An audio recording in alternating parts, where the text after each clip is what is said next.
శుక్లాంబరధరం విష్ణుం శశివర్ణం చతుర్భుజం ప్రసన్నవదనం ధ్యాయేత్ సర్వవిఘ్నోపశాంతయే. వందే గురుపదద్వంద్వమవాङ्मानसगोचरं రక్తశుక్లప్రభామిశ్రమతర్క్యం త్రైపురం మహః. నారాయణం నమస్కృత్య నరం చైవ నరోత్తమం దేవీం సరస్వతీం వ్యాసం తతో జయముదీరయేత్. సచ్చిదానందరూపాయ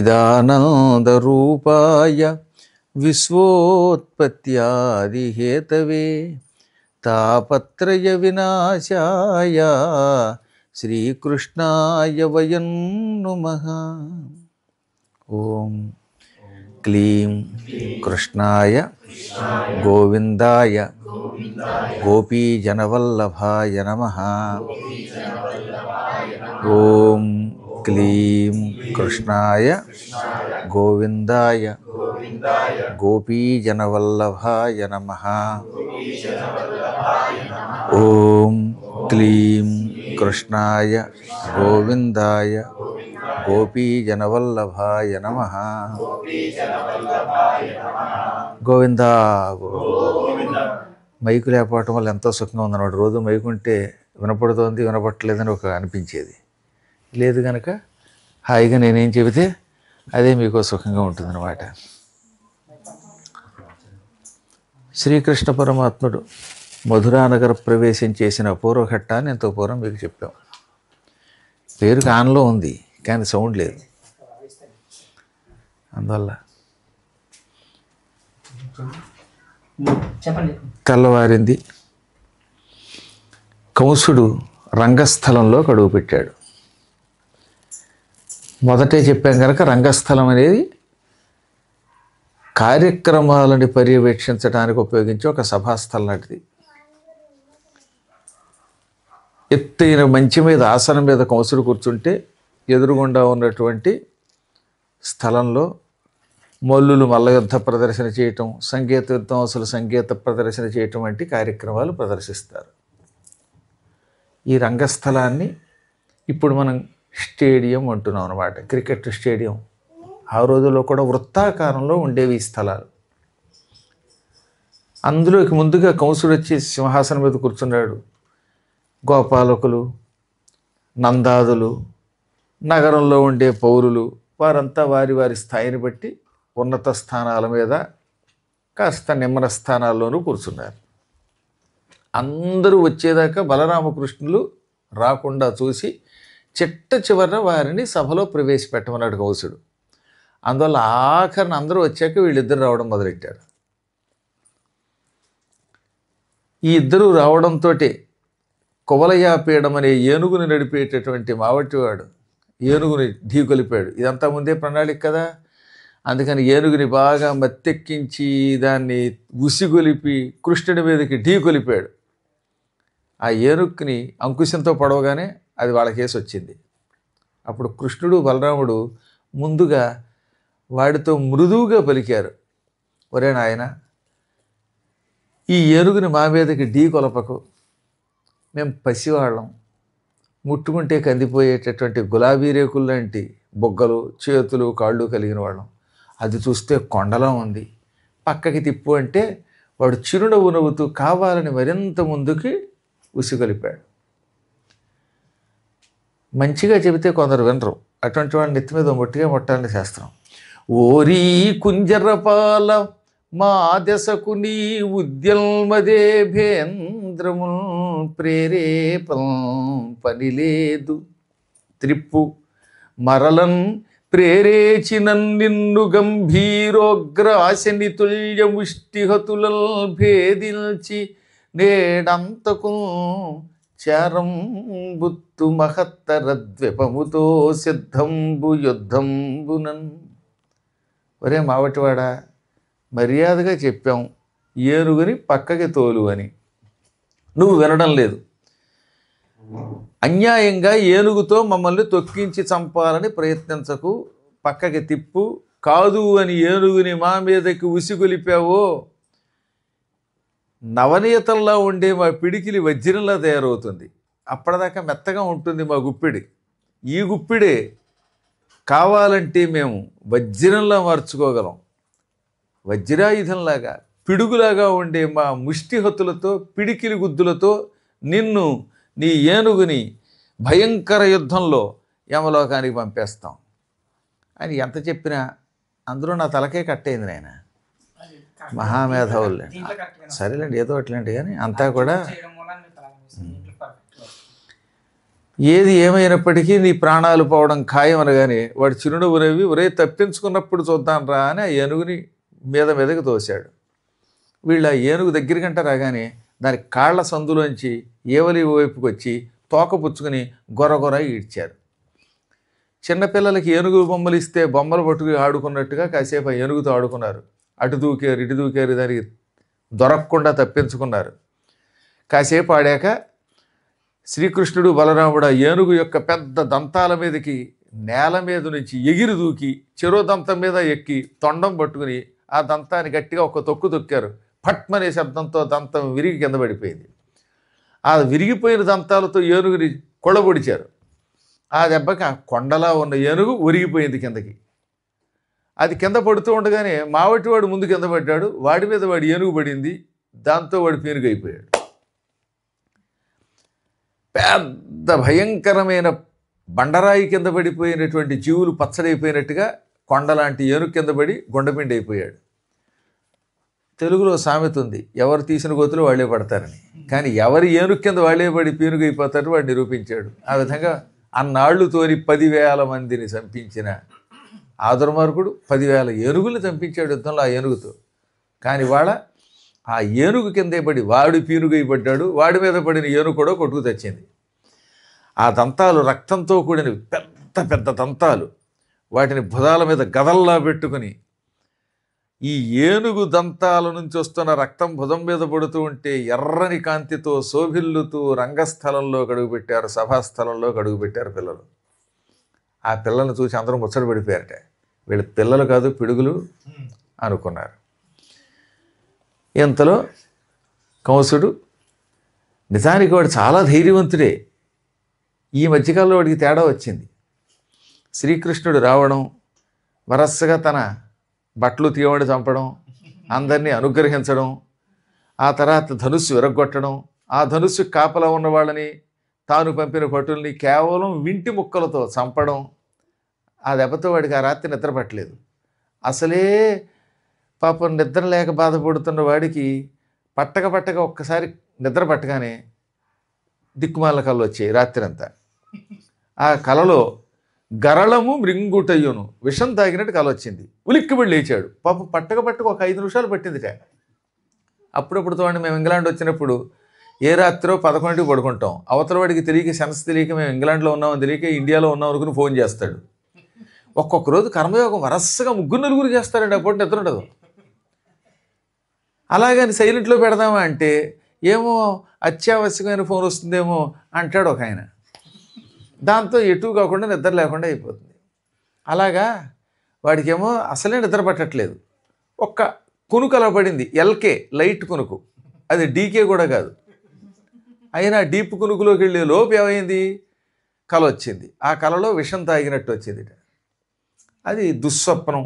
కలలో విషం తాగినట్టు కానీ నూనె తాగినట్టుగా వచ్చిందా, లేదా నూనె గుండంలో పడినట్టు వచ్చిందా, మొసలి పట్టుకున్నట్టు వచ్చిందా, వాడు ఇంక టిక్కెట్ వచ్చుకున్నట్టే కొద్ది రోజుల్లో. దానికి కారణాలు ఉండవు, ఏమిటి అనడానికి లేదు. అన్నం నోటితోటి ఎందుకు తినాలి, కింద నుంచి ఎందుకు తినకూడదని అడిగాడు ఒక్కర్రాడు. ఏం చెబుతాం మరి, భగవంతుడు అలా సృష్టించాడు. వీడి కోసం గొట్టం పెట్టి కింద నుంచి ఎక్కిస్తే బాగుండదు, అవునా? అందువల్ల శరీర నిర్మాణాలు కొన్నింటికి లాజిక్కులు పనికిరావు ఉంటాయి. ఇప్పటికి కూడా అమాయకత్వంగా అడుగుతాం కానీ మనం, కప్పలు నీళ్లల్లో ఎందుకు తేలుతాయి, మనం ఎందుకు తేలమని మనం దూకితే చస్తాం. దానికి లాజిక్ ఏముంటుంది, నీళ్ళల్లో మన శరీరం సహకరించట్లేదు అంతే, మన నిర్మాణం ఎలా ఉంది అంతే. ఓ వెర్రి వెంగళప్ప ఉండేవాడు.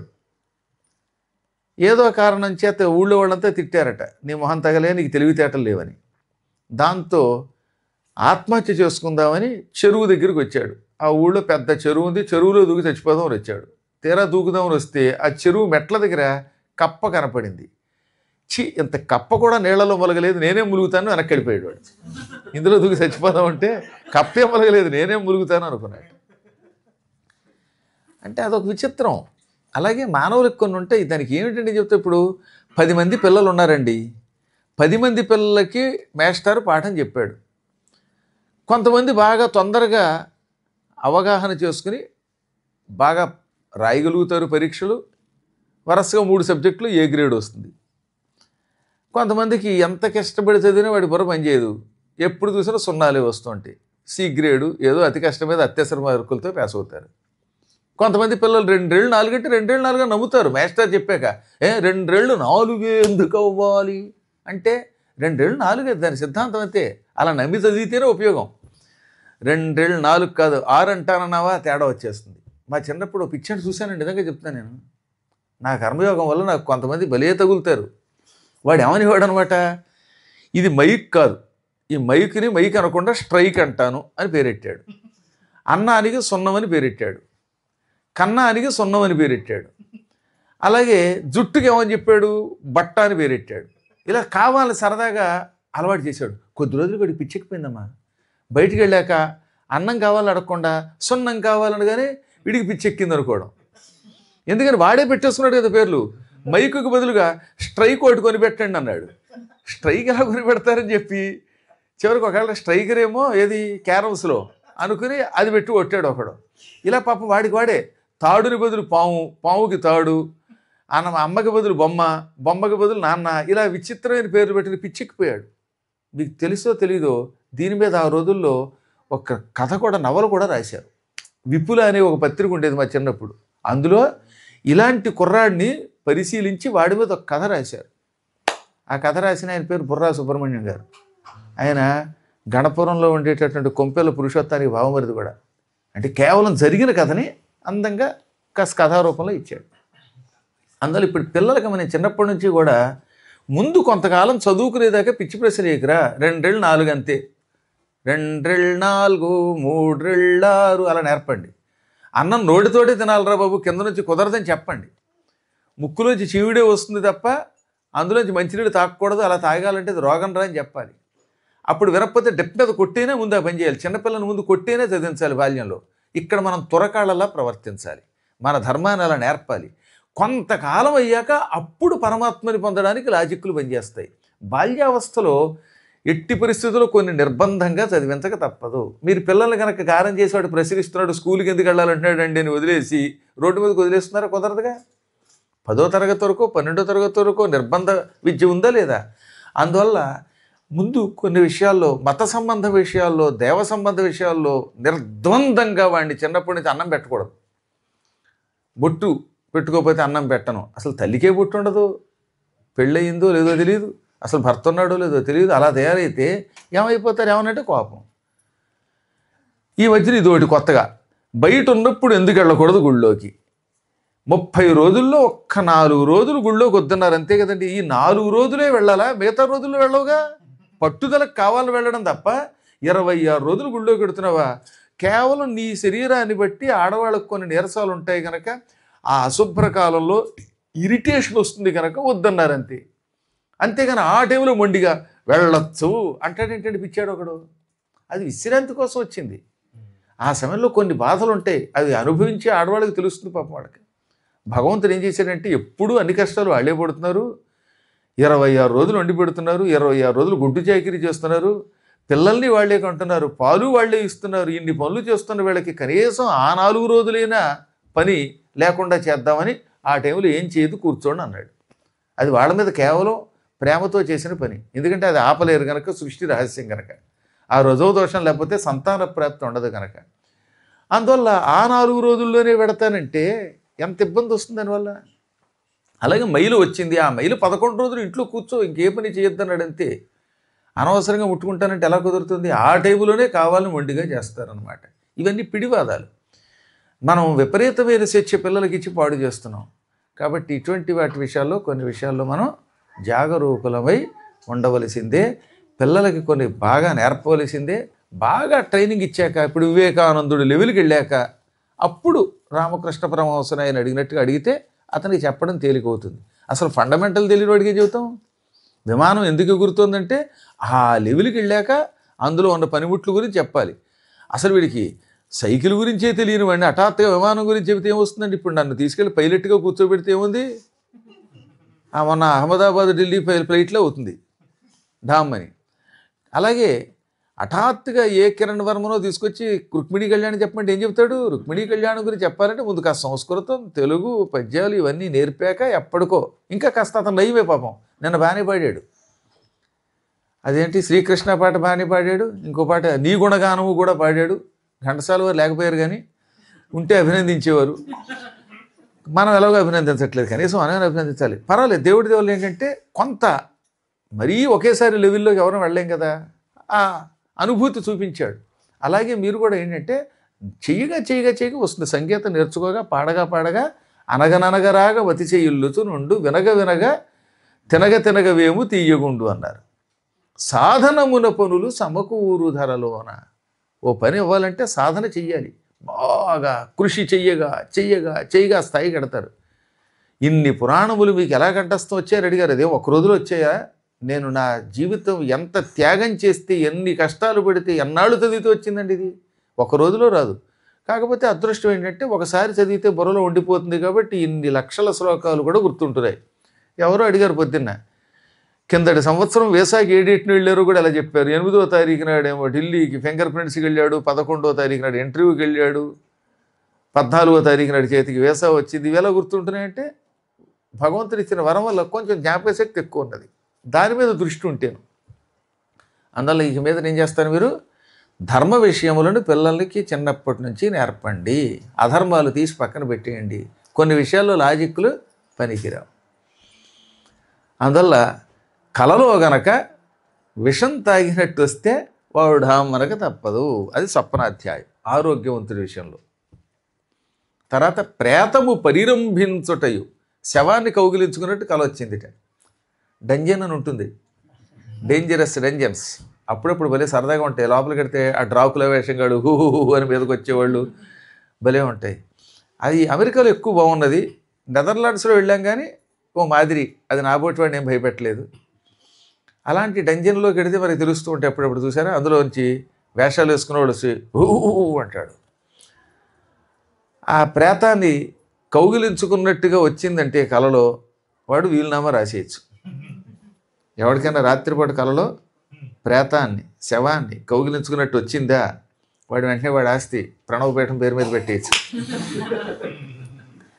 నగ్గన భావుడొగుటయును గొడ్డలిప్పు తిరిగినట్టు వచ్చిందంటే, దిగంబరంగా తిరుగుతున్నట్టు కల వచ్చిందంటే వీడు కూడా జెండా పైకప్రాదు లేదా తీవ్రమైన అనారోగ్యం పాలవుతాడు. ఈ విధమైన కళలు వచ్చి నిద్ర పట్టలేదు పాపం, పట్టక నిద్ర పట్టింది. ఆ తర్వాత అసలు ఉన్న నిద్ర కాస్త పోయింది మళ్ళీని. ఇంకేముంది, ఆ రాత్రి అంతా జాగరణ, శవజాగరణ అయిపోయింది పాపం వాడికి. అంత బాధపడిపోయాడు. ఆ బాధతో ఉన్నవాడికి చుర్రుమంటున్న ఎండలో మంచి మీద కూర్చుని ఉన్నాడేమో, చికాగ్గా ఉంది. ఆ సమయంలో ఈ మల్లులు కనపడ్డారు.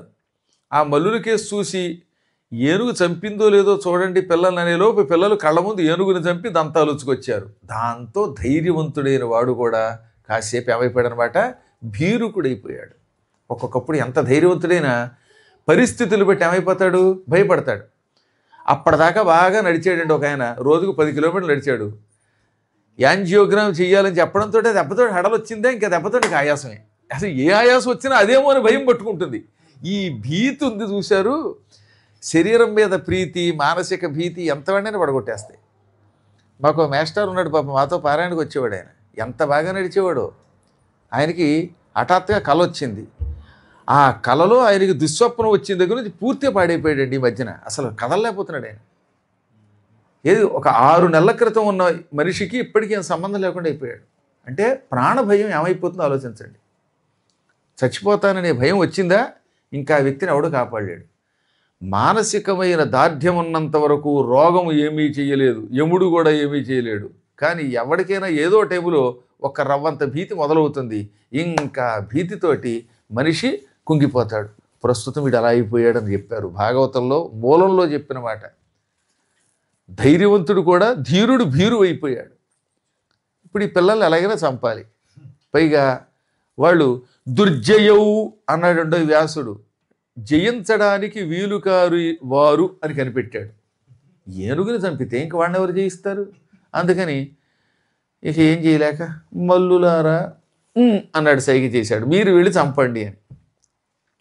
అప్పుడు చాణూరుడు, ముష్టికుడు, శలుడు, తోశలుడు, కూటుడు ఈ 5గురు వచ్చారు. వెనక ఇంకో 100 మంది ఉన్నారులేండి. ఆ 100 మంది కంటే 5గురు పెద్ద పొందగలిగిన వాళ్ళు. ఈ 5గురిలో చాణూరుడు, ముష్టికుడు నడుస్తూ ఉంటే ఓరి దేవుడో, వింధ్య పర్వతమా మేరు పర్వతమా అన్నట్టుగా ఉన్నారు వాళ్ళు. దగ్గరకు వచ్చి, కృష్ణ అందరి తరపున నేను మాట్లాడుతున్నాను అని చాణూరుడు మాట్లాడాడు. తెలుగు వాళ్ళకి కొంచెం మాట్లాడేటటువంటి తెగులు ఎక్కువ ఉంటుంది. అందువల్ల మాట్లాడడంలో ఒక నైపుణ్యం కూడా ఉంటుంది.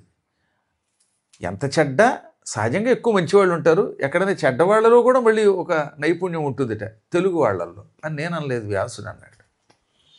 అందుకని అతడు అందరి తరపున ఏమన్నాడు, కృష్ణ నీతో మాట్లాడుతున్నాను విను. మీరు బాగా చదువుకున్నారని, నిజానికి అప్పటికి ఇంకా కృష్ణుడికి ఉపనయనం అవ్వలేదు, వాళ్ళు కూడా నేర్చుకోలేదు, అయినా మీరు యుద్ధంలో ఆరితేరిన వాళ్ళని, మల్లులని, మల్ల యుద్ధంలో ఆరితేరిన వారిని, వీరులని, పరాక్రమవంతులని, ఎంతోమంది రాక్షసుల్ని చంపారని కర్ణాకర్ణిగా విన్నాం, మా చెవుల్లో పడింది. అందువల్ల మా మహారాజు గారు మీ మల్ల యుద్ధ విద్యా నైపుణ్యం తెలుసుకోవాలని మమ్మల్ని పంపాడు. శరీరంలో సాములు ఉన్నాయా? సత్వం ఉందా? ఏవైనా మల్ల యుద్ధంలో పట్లు నేర్చుకున్నారా? ఉంటే ప్రదర్శించండి. ఎందుకని? జనం నేర్చుకున్న విద్యలు జననాథునికి ప్రదర్శించి చూపించాలని శాస్త్రం. దాచుకోకూడదటండి, వచ్చిన చదువు ఎప్పుడు దాచుకోకూడదు. కాబట్టి ఎప్పుడైనా నీ గుణగానం అనే పాట వచ్చనుకో, దాచుకోకూడదు, అందరూ వినేటట్టు పాడాలి. అవతలవాడు అదృష్టం వేరే విషయం, ముందు పాడేయాలి ధైర్యంగా. అందుకని జనములు నేర్చిన విద్యలు జననాథుల కొరకు కాక, జనులు నేర్చుకున్న విద్యలు మహారాజు గారి దగ్గర ప్రదర్శించాలి. అలా ప్రదర్శించకుండా దాచుకోకూడదు. ఆ విద్యలో 10 మందికి నచ్చితే పేరు వస్తుంది, రాజులు మెచ్చుకుంటారు, కంకణాలు ఇస్తారు, ఎంతో కొంత ఇవ్వపోతారా, ధనం కూడా ఇస్తారు. కాబట్టి ఏది మీ విద్యని ప్రదర్శించండి అనగానే కృష్ణుడు అన్నయ్యకి అలా సైగ చేసి చిరునవ్వు నవ్వి ఇప్పుడు ఇలా అన్నాడు, చాణూరా మేం పసిపిల్లలం, సాములు లేవు మా వలన సత్వము కల్దనరాదు. నువ్వన్నట్టుగా మేమేం సాముగరిడీలు చేయలేదు, శరీరంలో ఓపిక ఉందని కూడా అనడానికి వెళ్ళలేదు. ఎందుకంటే శరీరాలు బక్కచిక్కు ఉన్నాయి, ఏదో వెన్న తినడం వల్ల నున్నగా ఉన్నా మీలా కొండల లాంటి శరీరాలు కావు. అడవిలో అవసరానికి శత్రువులు చంపాం తప్ప మేము శాస్త్రోక్తంగా విద్యలు నేర్చుకోలేదు. మీరు మల్ల సంగ్రామ విశారదుల్ కులిశ కర్కశ దేహులు, మీరు ఎన్నో యుద్ధాలలో ఆరితేరారు, మీ శరీరాలు వజ్రంలా దృఢంగా ఉన్నాయి, కర్కశ శరీరాలు, ముట్టుకుంటే ఏదో తాబేలను ముట్టుకున్నట్టు, దురదగుండాకును ముట్టుకున్నట్టు గరుగ్గా ఉంటుంది.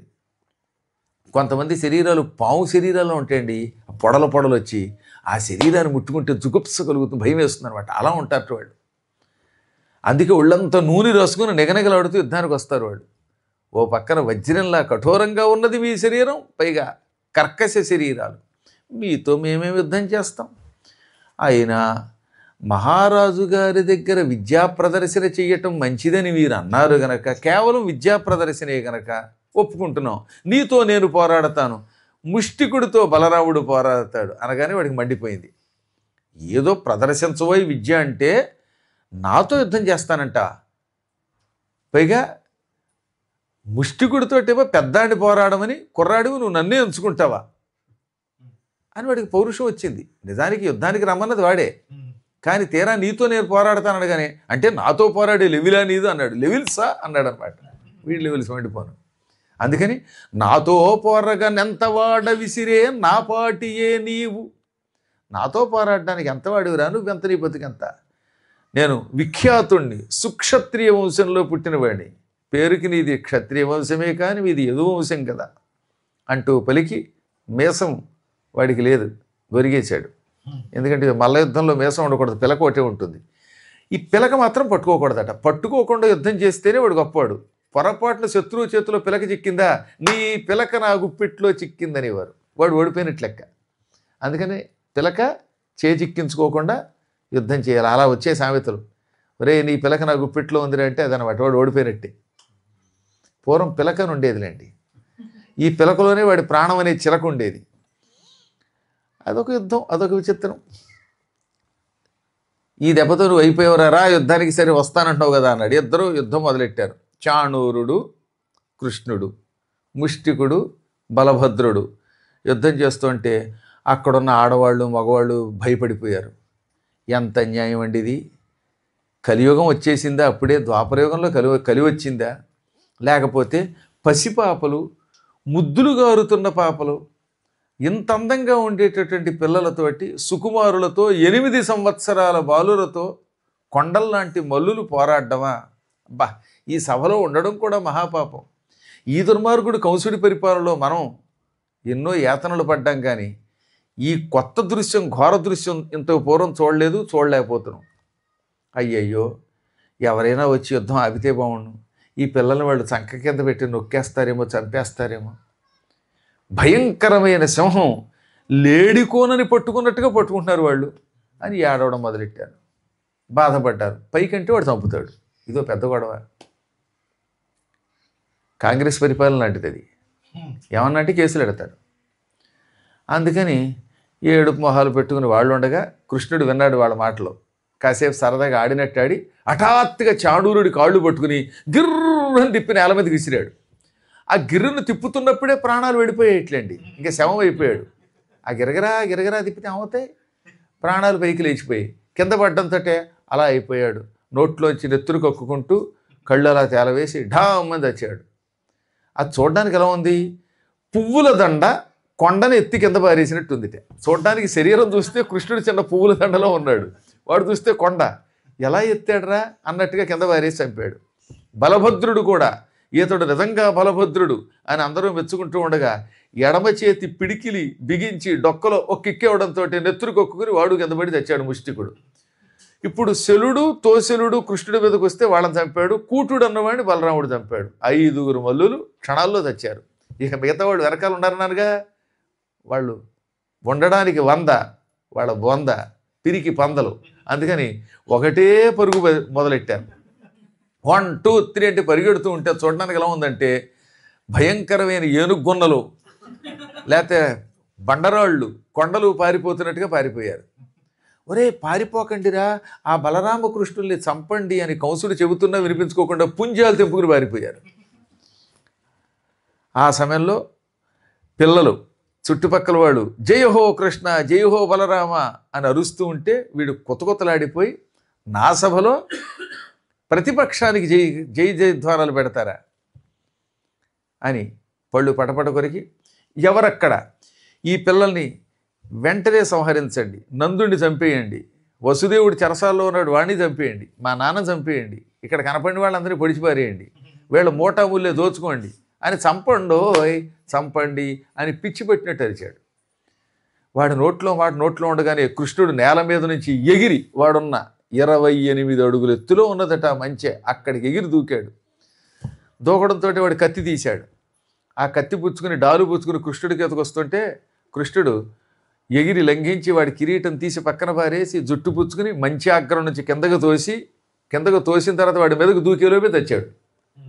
అసలు వాడు యుద్ధం చేసింది లేదు, వాడికంటే ఆ ముష్టికుడేనయ్యాం, ముష్టాడైనా వాడు కేవలం మంచి మీద నుంచి కింద పడ్డాడు.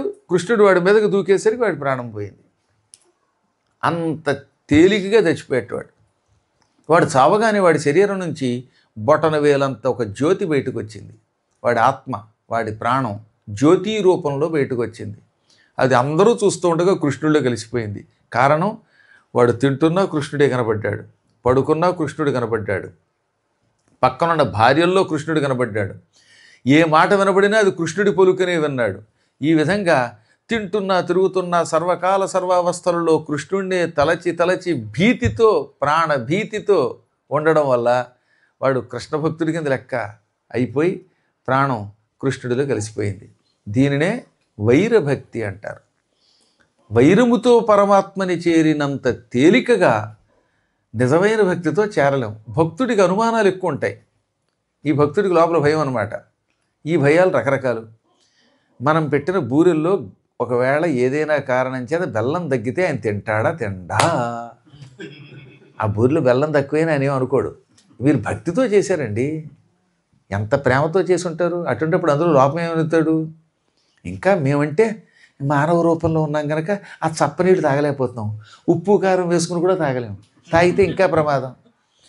కానీ పాపం పరమాత్ముడు అలా కాదు, మీరు చప్పగడ్డి పెట్టినా ప్రేమతో చేశారు కదా, హాయి ఎంత బాగా చేశారు అనుకుంటాడు. అదేదో పులిహార చేశారు అనుకోండి, పులిహార పచ్చివాసనే వచ్చింది అనుకుందాం కాసేపు. పులిహార చేయడం అందరికీ చేత కాదుగా. ముందు చింతపండు బాగా మరగబెట్టాలి. నీళ్ళల్లో చింతపండు ఏం చేయాలి, వేసి కొత్త ఉడకాలి. ఆ ఉడికిన తర్వాత చింతపండు ఈ పోపు పెడతాం కదా, మిరపకాయల పోపు, అవి అందులో వెయ్యాలి. ఉప్పుతో బాగా ఉడికినటువంటి చింతపండులో ఈ పోపు నానితే ఆ మిరపకాయల్లో కూడా పులుపు ఉప్పు వెళ్ళి ఎంత టేస్టో. అప్పుడు అది కనుక కలిపితే అనిపిస్తుంది, తినబుద్ధి వస్తుంది. స్వర్గానికి బెత్తిడి దూరంలో ఉంటాం. ఇప్పుడు ఏమవుతుంది అంత అనమాట, ఆ దిక్కుమాల పచ్చి మిరపకాయలు అలా వేసేస్తాడు, అందులో చింతపండులో వేయడు. అసలు చింతపండు ఉడకబెట్టరు, ఉప్పు ఉడకదు, ఈ పోపు అందులోకి వెళ్ళదు, టాపు లేచిపోదు. దాంతో అది ఏమవుతున్నాడ, పచ్చి అన్నంలో ఇంత పసుపు పొద్దేసి ఏదో మిరపకాయ పెడితే పచ్చి కరివేపాకు వాసన వస్తుంది. ఆ పెచ్చ మిరపకాయలు తింటే ఏముంటుంది, దాంతో పులిహారలో టేస్ట్ ఉండడం లేదు. బహుశా వీళ్ళు అలాగే చేసుంటారు. వాళ్ళ పులిహార చేయిస్తే మన అదృష్టం, చేయకపోతే వాళ్ళ అదృష్టం. ఇలా చేసినప్పటికీ పరమాత్మకి ఇష్టంట. అది నేను చెప్పేది. ఆయనకి రుచి ఎక్కర్లా. ఆయన ఎలా చేసినా పోన్లే భక్తులు కదా అనుకుంటాడు. ఆయన తిట్టితే కూడా పొగడతా అనుకుంటాడు. ఆయన కృష్ణ నిన్ను చంపుతాం అనగానే నన్ను కృష్ణ అన్నాడా లేదా, ఇక చంపుతాం అనే పదం నాకు అక్కర్లా, కృష్ణ అన్నాడు, తలుచుకున్నాడు అని తనలో కలుపుకుంటాడు. ఆ రకమైన వైరభక్తితో ఆయన్ని చేరుకోవడం తేలిక కనుక వాడు అందులో కలిసిపోయాడు.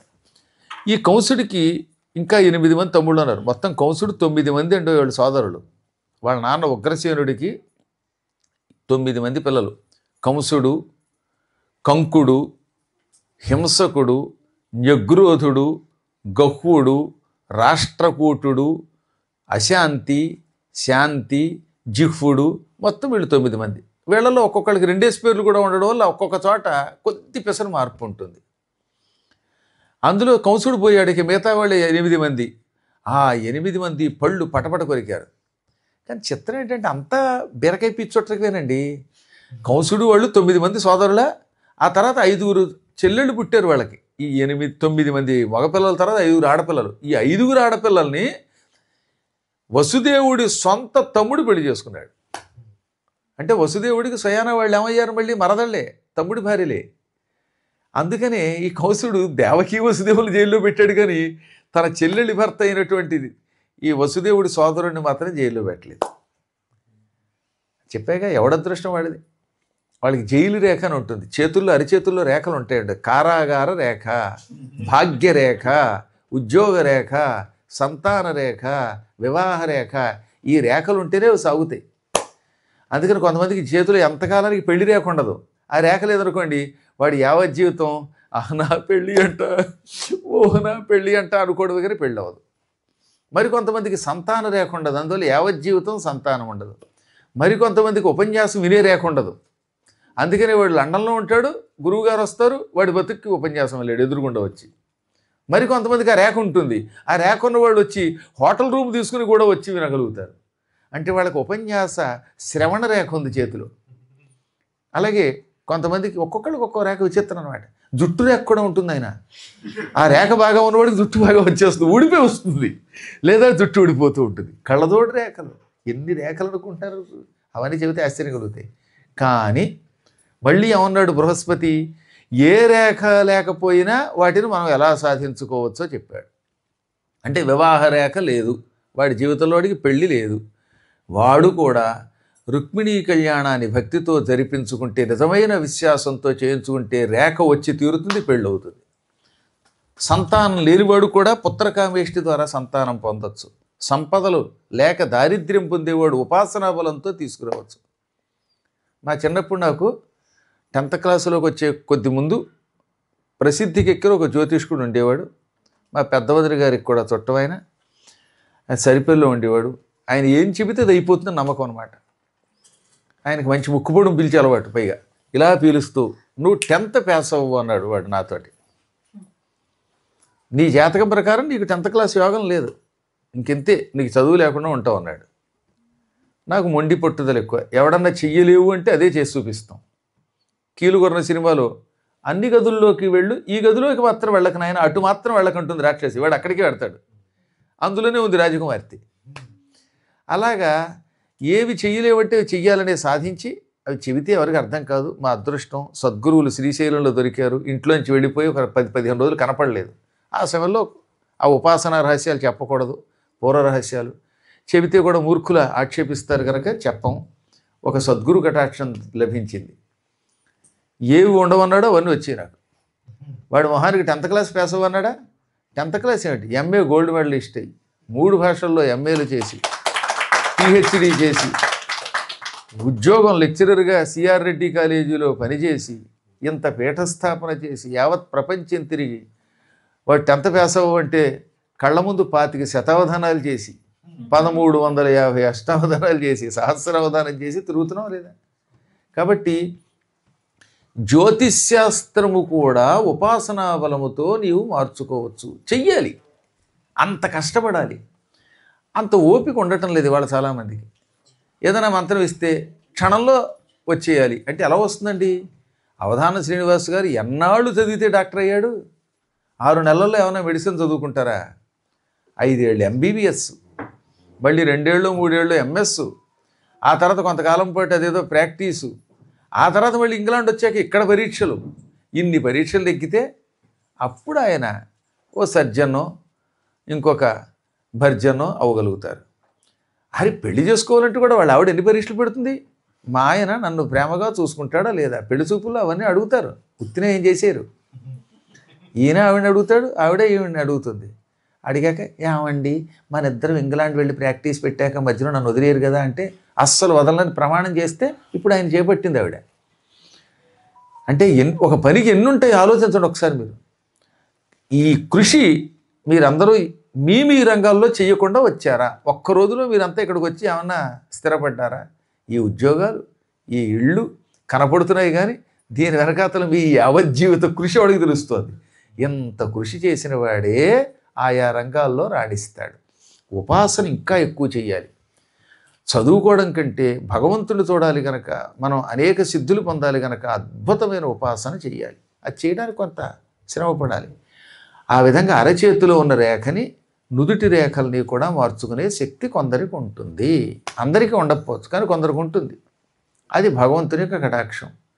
ఆ మాట జ్యోతిష్శాస్త్రాన్ని మార్చుకునే శక్తి మీ చేతిలో ఉంటుందని కృష్ణ పరమాత్ముడు అంతటి వాడు భాగవతంలో చెప్పాడు. అన్నీ విడిచిపెట్టి నన్ను నమ్ము, నీ సంగతిని చూస్తానన్నాడా లేదా ఆయన? సర్వధర్మాన్ పరిత్యజ్య మామేకం శరణం వ్రజ అహం త్వా సర్వపాపేభ్యో మోక్షయిష్యామి మా శుచ. అన్నీ విడిచిపెట్టి నన్నొక్కడే శరణు కోరు, పూర్తిగా నన్ను పట్టుకో, అప్పుడు నీ భారం నాది. నిన్ను అన్ని పాపాల నుంచి విముక్తుణ్ణి చేస్తాను. నువ్వు ఇంకేం శోకించొద్దు పొమ్మన్నాడు అంతే. అంత విశ్వాసంతో పట్టుకోవాలి. అందువల్ల మొత్తం శ్రీకృష్ణ పరమాత్ముడిని వైరభక్తితో అయినా పట్టుకోవటం వల్ల కంసుడు అందులో కలిసిపోతే వాడి సోదరులందరూ ఒక్క దెబ్బకి శ్రీకృష్ణ పరమాత్ముడి మీదకి వస్తూ ఉన్నారు. ఏది ఈ జగ్గురోధుడు, గహుడు మొదలైన వాళ్ళు. అప్పుడు బలరాముడు చూశాడు, తమ్ముడు అందరినీ నువ్వే చంపేస్తే ఇక నేనెందుకు? మల్లుల్లో ముఖ్యుల్ని చంపావు, కోలయాపేడ నీ చేతిలో చచ్చింది, ఇంతపూర్వం చాలామందిని చంపావు, నాకు 1-2 ఇస్తున్నావు, నువ్వు ఎక్కువ లాగేస్తున్నావు, సిక్సర్లు నువ్వు కొడుతున్నావు, సింగిల్స్ నా చేతి ఇస్తున్నావు. అందువల్ల ఈ కంసుడిని నువ్వు చంపేసావు కనుక కనీసం ఆ తమ్ముళ్ళనైనా చంపని అనగా సరే నీ ఇష్టం అన్నాడు. వెంటనే ఇంత ఇనప గడి ఒకటి పీకాడు పరిగా. ఆ పరిగ పుచ్చుకుని రండ్రే అన్నాడు. ఒక్కొక్కళ్ళు వస్తూ ఉంటే రావడంతో వాళ్ళు ఎత్తు ఢామ్ ఢామ్ అని కొట్టి కొబ్బరికాయలు పగిలినట్టుగా వాళ్ళ తలకాయలు పగలగొట్టి చంపేశాడు. ఆ విధంగా కంసుడు సోదర సమేతుడై కింద పడ్డాడు. 8 మంది సోదరులు బలరాముడి చేతిలో చావగా కంసుడు కృష్ణుడి చేతిలో చచ్చాడు. ఇంక వెంటనే కంసుడి భార్యలు చాలామంది ఉన్నారండి, దిక్కుమాలాడికి భార్యలకి ఏం లోట్లేదు. అందువల్ల వాళ్ళంతా వచ్చి మీదపడి ఏడ్చారు. మేము చెప్పాం, అందులో కొంతమంది మంచివాళ్ళు ఉన్నారండి. వాళ్ళు అన్నారట, కృష్ణుడు పరమాత్మ అని అందరూ అంటున్నారు కదా, ఎందుకయ్యా తగాదా, నా మాట విను, మేనలుడా, నువ్వు నన్ను కాపాడు అంటే కాపాడతాడు అతడు అని నచ్చ చెబితే, చిచ్చి చంటి పిల్లవాడిని మేనల్లుని బతిమాలడమా, వాడిని చంపేస్తాను గిల్లేస్తాను అన్నావు. ఇప్పుడు నువ్వే గిల్లుడయ్యావు, అల్లుడు అనుకున్నావు, వాడి చేతిలో గిల్లుడయ్యావు. గొల్లుమంటున్నాం మేము ఇప్పుడు, చూసావా. గోపాల సింహంబు కోపిల్చి, ఈ కృష్ణుడనే ఒక సింహం కోపించింది, పీనుగులా ఉన్న ఏనుగు లాంటి నిన్ను చంపేసింది. మా మాట విన్నావా, లోకాలు గడియలో జయించావు కానీ ఇంద్రియానేకము గెల్వనేరం. ఎంత మంచి మాట అండి. లోకములన్నీయున్ గడియలోన జయించిన వాడ ఇంద్రియానేకము గెల్వజాలం. లోకాలు జయించావు కానీ ఇంద్రియాలను జయించలేకపోయావు, ఆ ఇంద్రియాలను నిన్ను చంపేయి అని కొందరు ఏడిస్తే, ఈ కృష్ణుడికి కరుణ లేదు, సొంత మేనమామని అన్యాయంగా చంపాడని కొందరు అన్నారు. అన్నవాళ్ళు ఇద్దరే. వాళ్ళిద్దరూ కంసుడి యొక్క భార్యల్లో ముఖ్యులైనటువంటి జరాసంధుడి కూతుళ్ళు, ఇటలీ నుంచి వచ్చారు. అంచేత వాళ్ళు అలాగే మాట్లాడతారు, విదేశీయులు కదా. అందువల్ల వాళ్ళు మాత్రం ఎలా అన్నారు, మిగతా వాళ్ళు ఏడ్చారు. కృష్ణుడు వచ్చి, అత్తలో బాధపడకండి, మావయ్య వీరుడు, వీరోచితంగా పోరాడి చచ్చిపోయాడు, ఎప్పటికైనా చావక తప్పదు, చచ్చి వీరస్వర్గం పొందాడు అని వాదార్చి దహన కర్మలు చేయించాక వాళ్ళ దారిని వాళ్ళు వెళ్ళారు. అప్పుడు కృష్ణుడు బలరాముణ్ణి తక్కిన వాళ్ళని వెంటబెట్టుకుని చెరసాలలో ఉన్న తల్లిదండ్రుల దగ్గరికి వెళ్ళాడు. ముందు తల్లిదండ్రుల్ని, ఆ తర్వాత ఉగ్రసేనుడిని విడిపించాడు, ఇంకా మిగతా యాదవులను కూడా విడిపించాడు. ఎదురుగుండా కొడుకు 8 ఏళ్ల తర్వాత వచ్చాడు. ఎప్పుడో చిన్నప్పుడు చూశారు, పుట్టినప్పుడు, మళ్ళీ ఇదే చూడటం కదా. అయినా దేవకీ వసుదేవులు దగ్గరికి వెళ్ళి కౌగిలించుకోలేదు, అసలు అతన్ని పట్టించుకోలేదు. కారణం, లోకేశ్వరులు తప్ప పుత్రులు కారు వీళ్ళు. సామాన్యులైన బిడ్డలైతే ప్రేమతో కౌగిలించుకొని పలకరిస్తాం. వీళ్ళు సమస్త లోకాలకి అధిపతులైన పరమాత్మ స్వరూపులు. శ్రీకృష్ణుడి బాల్యంలోనే పుట్టినప్పుడే ఆయన విశ్వరూపం చూశాం కాబట్టి ఆయనని కౌగిలించుకోవడం ధర్మం కాదనుకుని మనస్సులో కృష్ణ వాసుదేవ రక్షించు అంటున్నారు. అది కనిపెట్టాడు కృష్ణుడు. నన్ను భగవంతుడిగా భావించి పూజించడానికి చాలామంది ఉన్నారు. తల్లిదండ్రుల ప్రేమ కోసం కదా భూలోకానికి దిగొచ్చాను, వీళ్ళేమో నన్ను లోకేశ్వరుడు అనుకుంటున్నారు, వీళ్ళని మళ్ళీ బొట్లో వేసుకుందామని అలా వైష్ణవమాయి ప్రయోగించాడు. దాంతో వాళ్ళు అంతా మర్చిపోయి మా కృష్ణుడు మా అబ్బాయి అని దగ్గరకు వచ్చారు. అప్పుడు కృష్ణుడు వాళ్ళ దగ్గరికి వెళ్ళి, తల్లిదండ్రులారా, మమ్మల్ని కన్నారు కానీ పెంచే అవకాశం మీకు లేకపోయింది. పాపం ఎన్నో బాధలు పడి ఈ నందుడు యశోద మమ్మల్ని పెంచారు. పాపం మీకు శోకం మిగిలింది. పుత్రుల్ని చేజేతులారా పెంచి పెద్ద చేసే అవకాశం దక్కలేదు. ఇక నుంచైనా మీ సేవ చేసుకుంటాం మేము, మమ్మల్ని క్షమించండి. ఎన్నాళ్ళకి మీరు చెరసాలలో ఉన్న విషయం తెలిసి మేము వచ్చాం, ముందే తెలుసుంటే వచ్చి మిమ్మల్ని విడిపించేవాళ్ళం అన్నట్టు ఏమి ఎరగనట్టుగా. ఏది ఆయనకు తెలియదుట, వాడి జైల్లో పడి ఉన్నట్టుగా. ఇప్పుడే తెలిసింది అందుకే రక్షించామనగానే వాళ్ళు, తండ్రి ఎప్పటికైనా ఆ పొండరీకాక్షుడు అనుగ్రహించాడు. ఏది ఆ పొండరీకాక్షుడు పైన ఎక్కడో ఉన్నట్ట. ఎదురుగుండా ఉన్న పొండరీకాక్షుడి యొక్క మాయకి లొంగి ఆ పొండరీకాక్ష అనుగ్రహంతో మీరు ఇప్పటికైనా దక్కారు అని ప్రేమగా దగ్గరికి తీసుకున్నారు. ఆ తర్వాత ఉగ్రసేనుడిని పిలిచాడు. కంసుడు నీ కుమారుడు మరణించాడని బాధపడకు, దుష్టుడు పోవాలి. యదు మహారాజు గారి వంశంలో ఉన్న వాళ్ళకి ద్వాపర యుగంలో సింహాసన అర్హత లేదు. యయాతి శాపం అది. అనగా యయాతి శాపమున యాదవ వీరులకు నరేశ్వరాసనమున నుండరాదు. ఒకప్పుడు యయాతి యదు మహారాజు గారి వంశం వాళ్ళకి కలియుగం వచ్చేదాకా ద్వాపర యుగాంతం వరకు సింహాసనం మీద కూర్చుని పరిపాలన చేసే అర్హత లేదని శాపం పెట్టాడు. అందువల్ల ఆ శాపం వల్ల మేము సింహాసనం మీద కూర్చోవటం లేదు, అందుకే నిన్నే సింహాసనం మీద మా తాతగారు కూర్చోపెట్టాడు. ఇప్పుడు కంసుడు చచ్చాడు కనుక మళ్ళీ నువ్వే ఆ సింహాసనం మీద కూర్చో. నా అంతటి వాడు నిన్ను సేవిస్తూ ఉన్న కారణం చేత దేవతలు కూడా నీకు నమస్కారం చేస్తారు. ఇక మానవులు ఎంత, అందరూ నీకు కప్పం కడతారు. టీవీగా సింహాసనం మీద కూర్చో, మధురా నగరం యొక్క 4 రోడ్ల కూడలి మధ్యలో నీ విగ్రహాన్ని పెట్టి అందరూ పూజించేలా నే చేస్తాను అని మళ్ళీ ఉగ్రసేనుడికే పదవినిచ్చాడు. కంసుడు పోయాక కంసుడి తండ్రికే తిరిగి రాజ్యం వచ్చింది. యావజ్జీవితం కృష్ణుడు ఉన్నంతకాలం ఆయనే రాజు. కృష్ణావతార సమాప్తి తర్వాత ఆయనే పోయాడు. ఎంత అదృష్టవంతుడండి వాడు. కృష్ణుడు 8 ఏళ్ల వయస్సులో ఆయనకి 68 ఏళ్ళు. 68 ఏళ్ల వాడు కృష్ణుడు అవతారం చాలించేదాకా సింహాసనం మీద కూర్చున్నాడు. ముసిలాడైనా అదృష్టవంతుడు. కొంతమంది జాతకాలు అలా ఉంటాయి. ఆ విధంగా అతన్ని సింహాసనం మీద కూర్చోబెట్టాక ఇప్పుడు నందుని కేసు తిరిగాడు. నందుడు, కృష్ణ ఇదేమిటి, దేవకీ వసుదేవులు నీ తల్లిదండ్రులు అంటావు, మా బిడ్డవు కదా మాతోరా అంటూ ఉంటే జరిగిందంతా చెప్పాడు. ఎప్పుడైనా, నాన్న నేను నిజానికి నీ బిడ్డని కాను, నువ్వు పెంచావు తప్ప కన్నవాళ్ళు వీళ్ళే. అది నాకు తెలుసు, నా అరదునికి తెలుసు, వాళ్ళకి తెలుసు. అయినా ఈ ప్రపంచంలో నీకంటే గొప్ప తండ్రి మా అమ్మ యశోద కంటే గొప్ప తల్లి ఉండరు.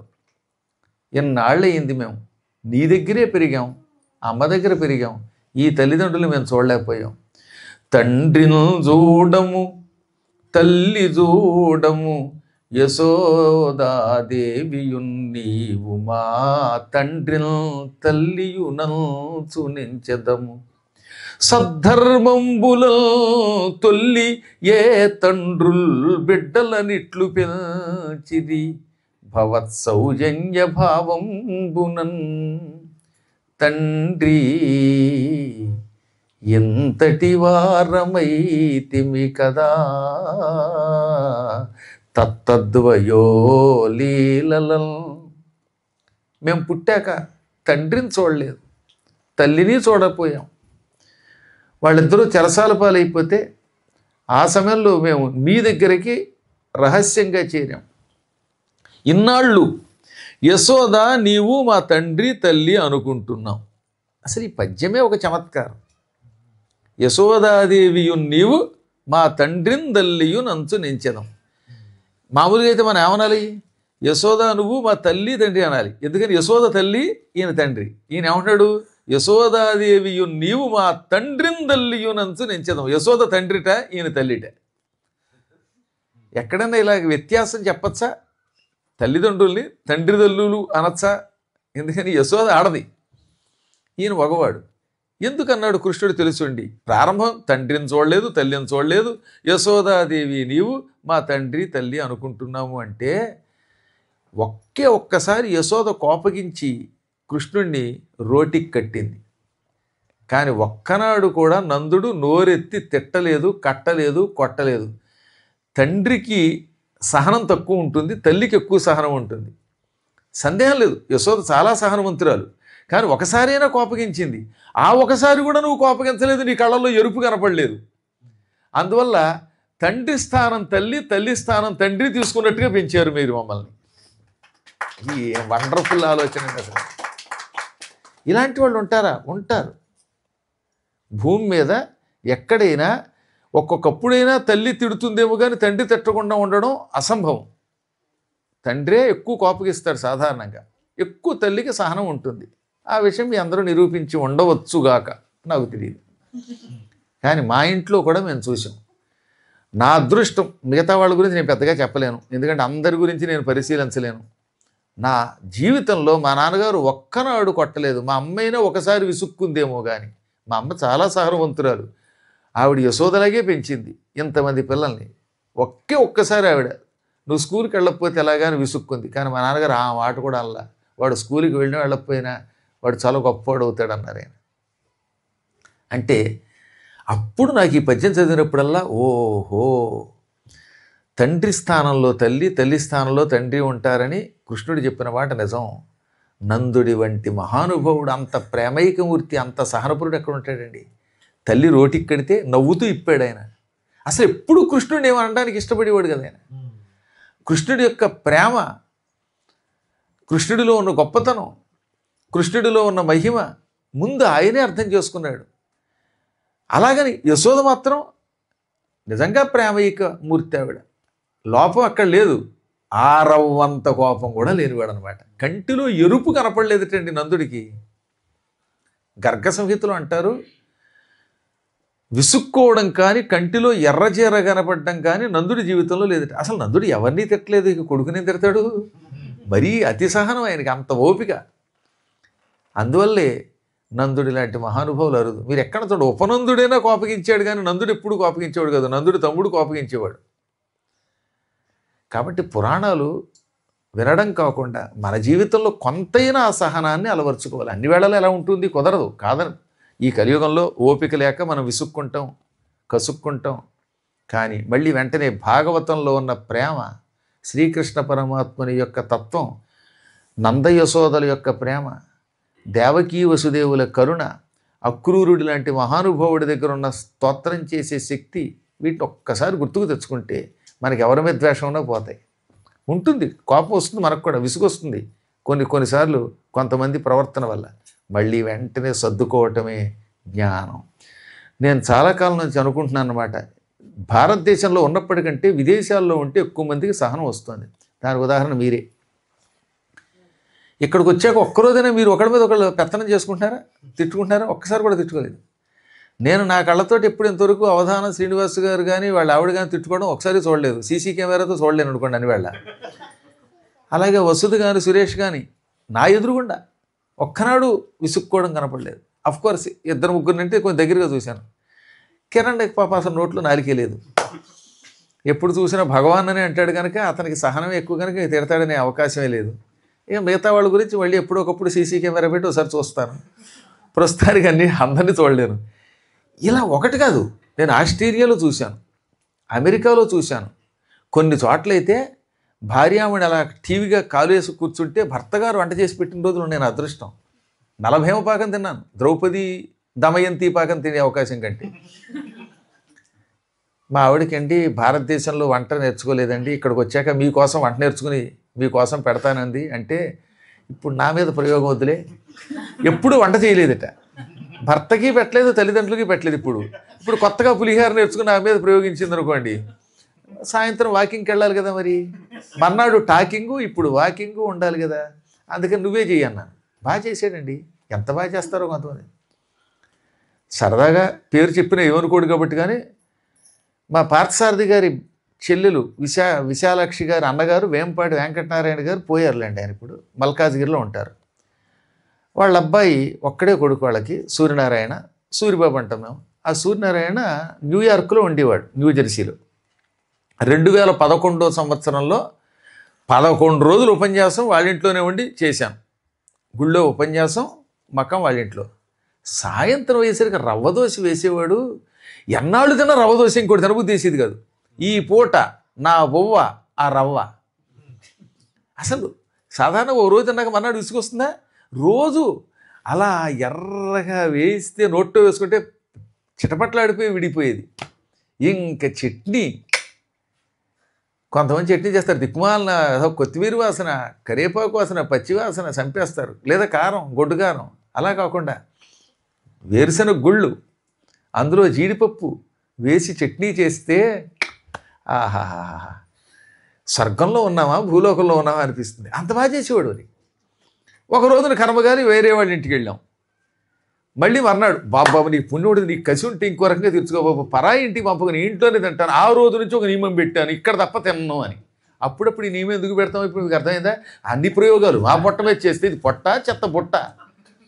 ప్రతివాడు మా ఇంట్లో వంట బాగుంటుందో అని పిలిచి పెడితే రకరకాలు తింటే కొంతకాలానికి ఈ పొట్ట చెత్త బొట్టయి, గులకరాళ్ళ గొట్టయి, ఆ తర్వాత పెంట పాలైపోతుంది. అందుకని కొన్నే తినాలి, మరి ఏం చేస్తాం. కాబట్టి అలాంటి వాళ్ళు ఉండొచ్చు. కానీ సహజంగా పాపం ఎంతో ఐకమత్యంతో బాగా చేసి పెడుతున్నారు, ఎంతో ప్రేమతో చూస్తారు. ఇక ఆధ్యాత్మిక శక్తి అంటే అంతా ఇంత కాదు. మైకులు మాత్రం బాగా పనిచేస్తాయండి. ఈ కొంచెం సౌండ్ తగ్గిపోతుంది ఇది. ఆ విధంగా భగవంతుడి దేవల్ల మీరు మళ్ళీ ఇంకొకసారి 10 కాలాలు అందంగా చల్లగా ఉండండి అని చెబుతున్నాను. యశోదాదేవి, నీవు మా తండ్రి తల్లి అనుకుంటున్నాం. ధర్మముగా పిల్లలను ఇంత ప్రేమగా పెంచిన వాళ్ళు ఈ ప్రపంచంలో ఎవరున్నారు? మీ దయ వల్ల, మా అమ్మ దయ వల్ల ఏ వయసు కొంచెం సౌండ్ పెంచండరా ఇంకంతే. అంటే ఈ దిక్కుమాల మైకు మైక్ ఎంత పెట్టినారు కాదు, దానికి ఛార్జింగ్ పెట్టట్లేదేమో, అందుకే అలా ఏడిచింది. అందువల్ల ఇంత మూతులో పెట్టుకోవాలట. పొరపాటు నాలుగు దానికి తెలియదు అనుకోండి, ఇక భోజనం చేయలేము. మరొకసారి గోవిందా. ఏ తండ్రి తల్లి ఇలా పెంచలేదు ఏ బిడ్డని, మీ దయ వల్ల మేము ఆయా వయస్సులలో లీలలు చేసుకున్నాం. ఇది కొంచెం వినాలి. తత్తద్వయో లీలలు అనగా ఏమిటి? ఏ వయస్సుకి ఆ ముచ్చట అంటారు కదా. వీళ్ళు పాకారు, పాకితే పాకుండలు పంచిపెట్టారు.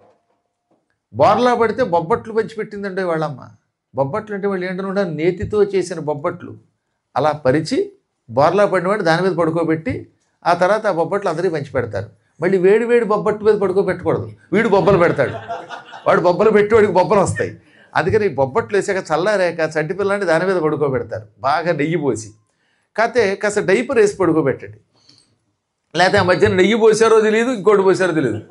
పైగా బొబ్బట్టు పట్టుకొచ్చి మా సాయి గారికి పెట్టారు. ఆయన అంటాడు ఉప్పగా ఉంది ఏంటి బొబ్బట్టు అంటాడు. ఉప్పగా ఉండక ఏమవుతుంది, దాని మీద పావు గంట పడుకోబెట్టిందిట. అందువల్ల ఇక ఆ తర్వాత ఆయన అదృష్టం బాగున్నది. అసలు నా అనుమానం అందుకే అనుకుంటాను గొంతు అంత బాగా లేస్తుంది ఆయనకి. ఏ కృష్ణ పరమాత్ముడు లాంటి వాడో పెట్టాడు. సరే ఏమైనా బార్లా పడితే బొబ్బట్లు పంచిపెట్టడం, నడిస్తే అడుగులు వేస్తే అరిసెలు పంచిపెట్టేవారు, ఉయ్యాల్లో పడుకోబెట్టి ఓపడాలు, తలంటు స్నానాలు, పుట్టినరోజు పండుగలు వేడుకలు ఒకటే పెట్టి ఏ ఏ వేళలలో ఎటువంటి ఉత్సవాలు చేయాలో అన్ని చేశారు. మేము కూడా లీలలు చేశాం, ఇలా పెరిగాం. ఇదంతా తల్లిదండ్రుల యొక్క కటాక్షం అని పలికి నేను ఇక్కడ కొంతకాలం చేయవలసిన పనులు ఉన్నాయి, కొంతకాలం తర్వాత అమ్మ దగ్గరికి ఏదో సమయంలో వస్తానని చెప్పి ఏదో సమయంలోట, అంతేగాని ఎప్పుడు వస్తాడో చెప్పడం. అమ్మకి మొత్తం మీద నా దర్శనం అవుతుంది. నా కోసం బెంగ పెట్టుకుని అన్నం తినకుండా ఉండకూడదని నా మీద ఒట్టని చెప్పు అని తండ్రిని పంపేశాడు పాపం. మళ్ళీ కురుక్షేత్రంలో కలుస్తారు వాడు. గ్రహణం నాడు అప్పటిదాకా కలవలేదు. ఆనాటికి కృష్ణుడు అవతారం సాధించడానికి ఇంకో 25 ఏళ్ళు 30 ఏళ్ళకు వచ్చేసారు ఏకంగా. అదే యోగం. దాని వెనకాతలు ఉన్న కథ ఇదివరకు చెప్పాను కానీ కొత్తగా చెప్పక్కర్లా.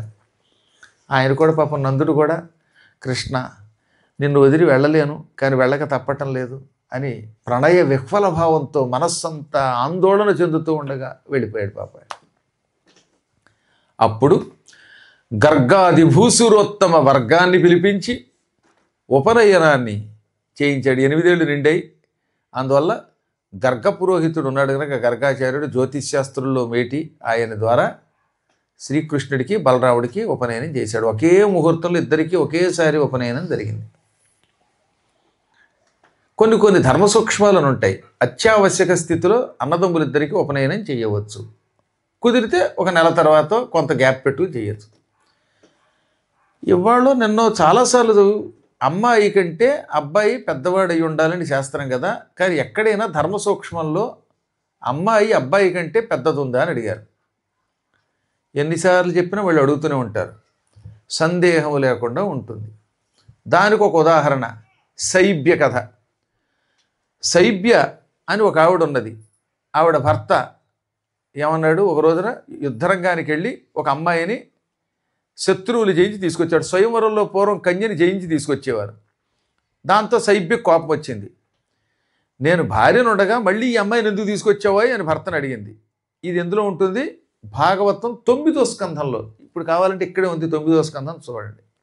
అప్పుడు ఆయన నవ్వి ఈవిడ భార్యగా కాదు కోడలుగా వచ్చింది అన్నాడు. అసలు మనకి పిల్లలే లేరు కదా, కోడలు ఎలాగా అంటే భవిష్యత్తులో నీ కొడుకు పుడతాడు, వాడికి ఇచ్చి పెళ్లి చేస్తాను. ఆ తర్వాత వాడు కొడుకు పుట్టాడు. ఆ అమ్మాయికి అప్పటికే 16 ఏళ్ళు. ఈయనకి కొడుకు పుట్టి వాడు పెద్దాడు అయ్యేసరికి కనీసం 18 ఏళ్ళు. అంటే ఆనాటికి ఆవిడ వయసు 34, కొడుక్కి 18 ఏళ్ళు. ఆ కోడలు ఇచ్చి పెళ్లి చేశాడు తీసుకొచ్చి.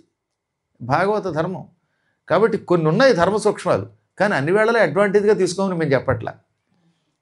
అలాగే ఏకంగా చాలా పెద్దది ఆవిడ, అవునా కదా. తర్వాత గంగాదేవి వచ్చి శంతనుడి తండ్రి ఆయన తొడ మీద కూర్చున్నది. మీకు తెలుసు కదా, మహారాజు గారు ఆయన అడవిలో తపస్సు కడితే ఆయన కుడి తొడ మీద కూర్చుని నేను నీ భార్యనంటే కుడి తొడ మీద కూతురే కూర్చోవాలి లేదా కోడలు కూర్చోవాలి, కాబట్టి భవిష్యత్తులో నా కొడుకుల్లో రెండోవాడు శంతనుడు అని ఉంటాడు. దేవాపి, శంతనుడు, బాకిలికుడు, అందులో శంతనుడికి భార్య అవ్వు అన్నాడు. ఆయన కొడుకు, ఆయనకి భార్య అవ్వవలసింది, కొడుక్కి భార్య అయ్యింది. ఇంకా మూడవది ఉత్తర కుమారుడు. ఉత్తర కుమారుడికి కూతురు పుట్టింది. ఆ కూతురి పేరు ఇరావతి. ఆ ఇరావతి పుట్టిన తర్వాత కొంతకాలం తర్వాత అభిమన్యుడు చచ్చిపోవటం వల్ల అభిమన్యుడి భార్యకి ఉత్తరకి కొడుకు పుట్టాడు. కాబట్టి ముందెవరు పుట్టారు? ఇరావతి పుట్టింది. ఇరావతి పుట్టాక ఉత్తర ప్రసవించింది. ఉత్తర యొక్క కుమారుడే పరీక్షిన్ నరేంద్రుడు. అభిమన్యుడికి ఉత్తరకి పుట్టినవాడు. ఈ పరీక్షిత్తు కంటే దాదాపు 5-6 నెలలు పెద్దది ఎవరు? ఇరావతి. ఆవిడ పెళ్లి చేసుకున్నాడు ఈయన. కాబట్టి ఆపద్ధర్మాలను ఉంటాయి కొన్ని. కాబట్టి ఎప్పుడైనా మీ భార్య మీకంటే ఒక ఏడాది పెద్దదైతే భయపడకండి. అలాగని దానినే ఆ ఎల్లవేళలా తీసుకోకుండా ఉండడం మంచిది. భార్య కొంచెం చిన్నదైతే కొన్ని లాభాలు ఉన్నాయి. వీడు ముసలాడు అయ్యాక వాడు ఆవిడ పడుచుతనంతో ఉందనుకోండి, కాస్త పని చేసి పెడుతుంది. ఆవిడే ముందు ముసలైపోతే ఈయనే సేవ చేయాలి. భార్యాభర్తలు తిరుగుతూ ఉంటే భార్య వంగిపోయి ముసలిదే పెడితే మీ అమ్మ అని అడుగుతారు కదా. మగవాళ్ళకు కొన్ని లాభాలు ఉన్నాయి. ఎంత దిక్కుమాల ముసలాడైనా భార్య పడుచుగా పెడుతుంటే వాడు అదృష్టంగా పడుచు పెళ్ళం దొరికిందంట. మా చిన్నప్పుడు 18 పురాణాల పారాయణకి వెళ్ళాం. గుడివాడ దగ్గర ఉన్న ఒక పల్లెటూరు పెదముక్తేవి. అక్కడికి ఒక ఆయన వచ్చాడు. ఎవడు అడిగినా అడగపోయినా ఏమండోయ్ ఈవిడ మావిడండోయ్ ముందే చెప్పేస్తారు ఈవిడ మావిడ బాబోయ్ అనేవాడు. ఎందుకని? అందరూ ఆవిడని చూడగానే మీ అమ్మాయి అని అడుగుతున్నారు. ఈయనేమో ముసలాడు, జుట్టు విడిపోయింది. ఆవిడ రెండో భార్య. అంచేత పడుచు ఆవిడ చేసుకున్నాడు. వాడు అదృష్టం పడిపోను, ఆ వయసులో పడుచు పెళ్ళం దొరికింది. అందుకని ఈ పడుచు భార్యతో వెడుతూ ఉంటే అందరూ మీ అమ్మాయి అని అడుగుతున్నారని తట్టుకోలేక అడిగిన వాడికి అడగని వాడికి కనిపిస్తే చాలమాట ఏమండో నన్ను అడగండి ఈవిడ మావిడండోయ్, ఈవిడే మావిడ, ఆవిడే మావిడ అండం. అంటే సహజంగా ఎక్కువ మంది అలా ఉంటారు. కానీ ఆపద్ధర్మంగా కొన్ని చోట్ల ఇలా కూడా ఉన్నది అని గ్రహించవలేను. ఇవన్నీ ధర్మ సూక్ష్మములు. అందువల్ల శ్రీకృష్ణ పరమాత్ముడికి బలరాముడికి ఒకేసారి ఉపనయనం చెయ్యవచ్చా అనే అధర్మం పక్కన పెట్టేయండి. అది గర్గాచార్యుడి వంటి వాళ్ళు నిరూపించారు. పైగా ఏకోదరులు కారు కదా, ఇలాంటి మాటలు మాట్లాడకండి. దేవకీ గర్భంలోంచి వచ్చిన వాళ్ళే, తండ్రి ఒకడే తల్లి ఒకడే. ఆ తర్వాత ఆయన మధ్యలో మారచ్చు, అది వేరే విషయం. అన్నిటికీ ధర్మాలు ఉంటాయని చెప్పాను కదా, సూక్ష్మ ధర్మాలను ఉంటాయి కొన్ని. ఉపనయనం అవ్వగానే బలరామకృష్ణులు తల్లిదండ్రులకు నమస్కరించి అప్పుడు చదువుకోవడానికి వెళ్ళారు. పూర్వం 8 ఏళ్ళు వచ్చాక ఉపనయనం అయ్యాక అప్పటిదాకా పాఠశాలకి పంపేవారు కాదు. అదొక నియమం. అప్పుడు వాడు కొంచెం మెచ్యూరిటీ వస్తుంది. అప్పుడు 2 ఏళ్ళు 4 ఎందుకు కరాలి అండవు అంటే డెప్ మీద కొడతారు వాళ్ళు. అందుకని మరీ ఇప్పుడు ఏమైపోయింది, పుట్టగానే తీసుకెళ్ళి స్కూల్లో దోసేస్తుంటే అదో రకంగా మారిపోతున్నారు, పిచ్చాడాలా తయారవుతున్నారు. ఈ ఇద్దరు చదువుకోవడానికి ఎక్కడికి వెళ్ళాలి? కాశీ క్షేత్రం చేరారు. అంటే వాళ్ళు కాశీ చేరారు. ఆ కాశీలో అవంతిపురవాసి గురుకులం పెట్టాడు. భారతదేశంలో చదువుకున్నారు మీరు, ఇంగ్లాండ్ వచ్చి ఇక్కడ మీరు ఉద్యోగం చేయట్లా, ఇక్కడ కూడా స్కూల్ పెట్టచ్చు కదా. అలాగే అవంతిపురవాసి అయినటువంటి సాందీపని అని ఒక మహానుభావుడు ఉన్నాడు. ఈ సాందీపని కాశీ వెళ్ళి అక్కడ పాఠశాల పెట్టాడు. అందువల్ల మహానుభావుడు కనుక ఆయన అక్కడికి వెళ్ళి ఉద్యోగం కోసం వెళ్ళాడు, అంతకంటే వెళ్ళలేదు. అంటే చిన్న చితక ఇలాంటివి పట్టుకుని ఎవరిని అనకండి సుమా. అప్పుడప్పుడు ఒక్కోసారి భ్రమలు కలగచ్చు అని చెప్పడానికి. ప్రమాదో ధీమతామపి. ఈ ప్రపంచంలో ఒక్క ప్రెస్ ఉన్నది, అది గీతా ప్రెస్. ఆ ప్రెస్ కంటే గొప్ప ప్రెస్ మరొకటి లేదని నేను ఢంకాపదంగా చెప్పేస్తాను. ఆ గీతా ప్రెస్ లేకపోయి ఉంటే వాళ్ళ ధర్మ ప్రచారం లేదు. భాగవతం, భారతం, రామాయణం ఎంతో నష్టాన్ని కోర్చుకుని చేస్తున్న మహానుభావులు వాళ్ళు.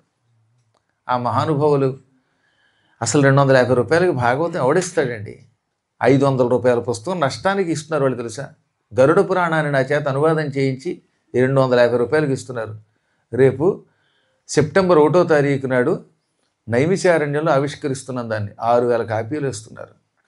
ఆ గీతా ప్రెస్ ఎప్పుడు భూమి ఉన్నంతకాలం ఉండి ఇలాగే ధర్మ ప్రచారం చేయాలని, ధార్మిక గ్రంథాలు ఇవ్వాలని కోరుకుందాం.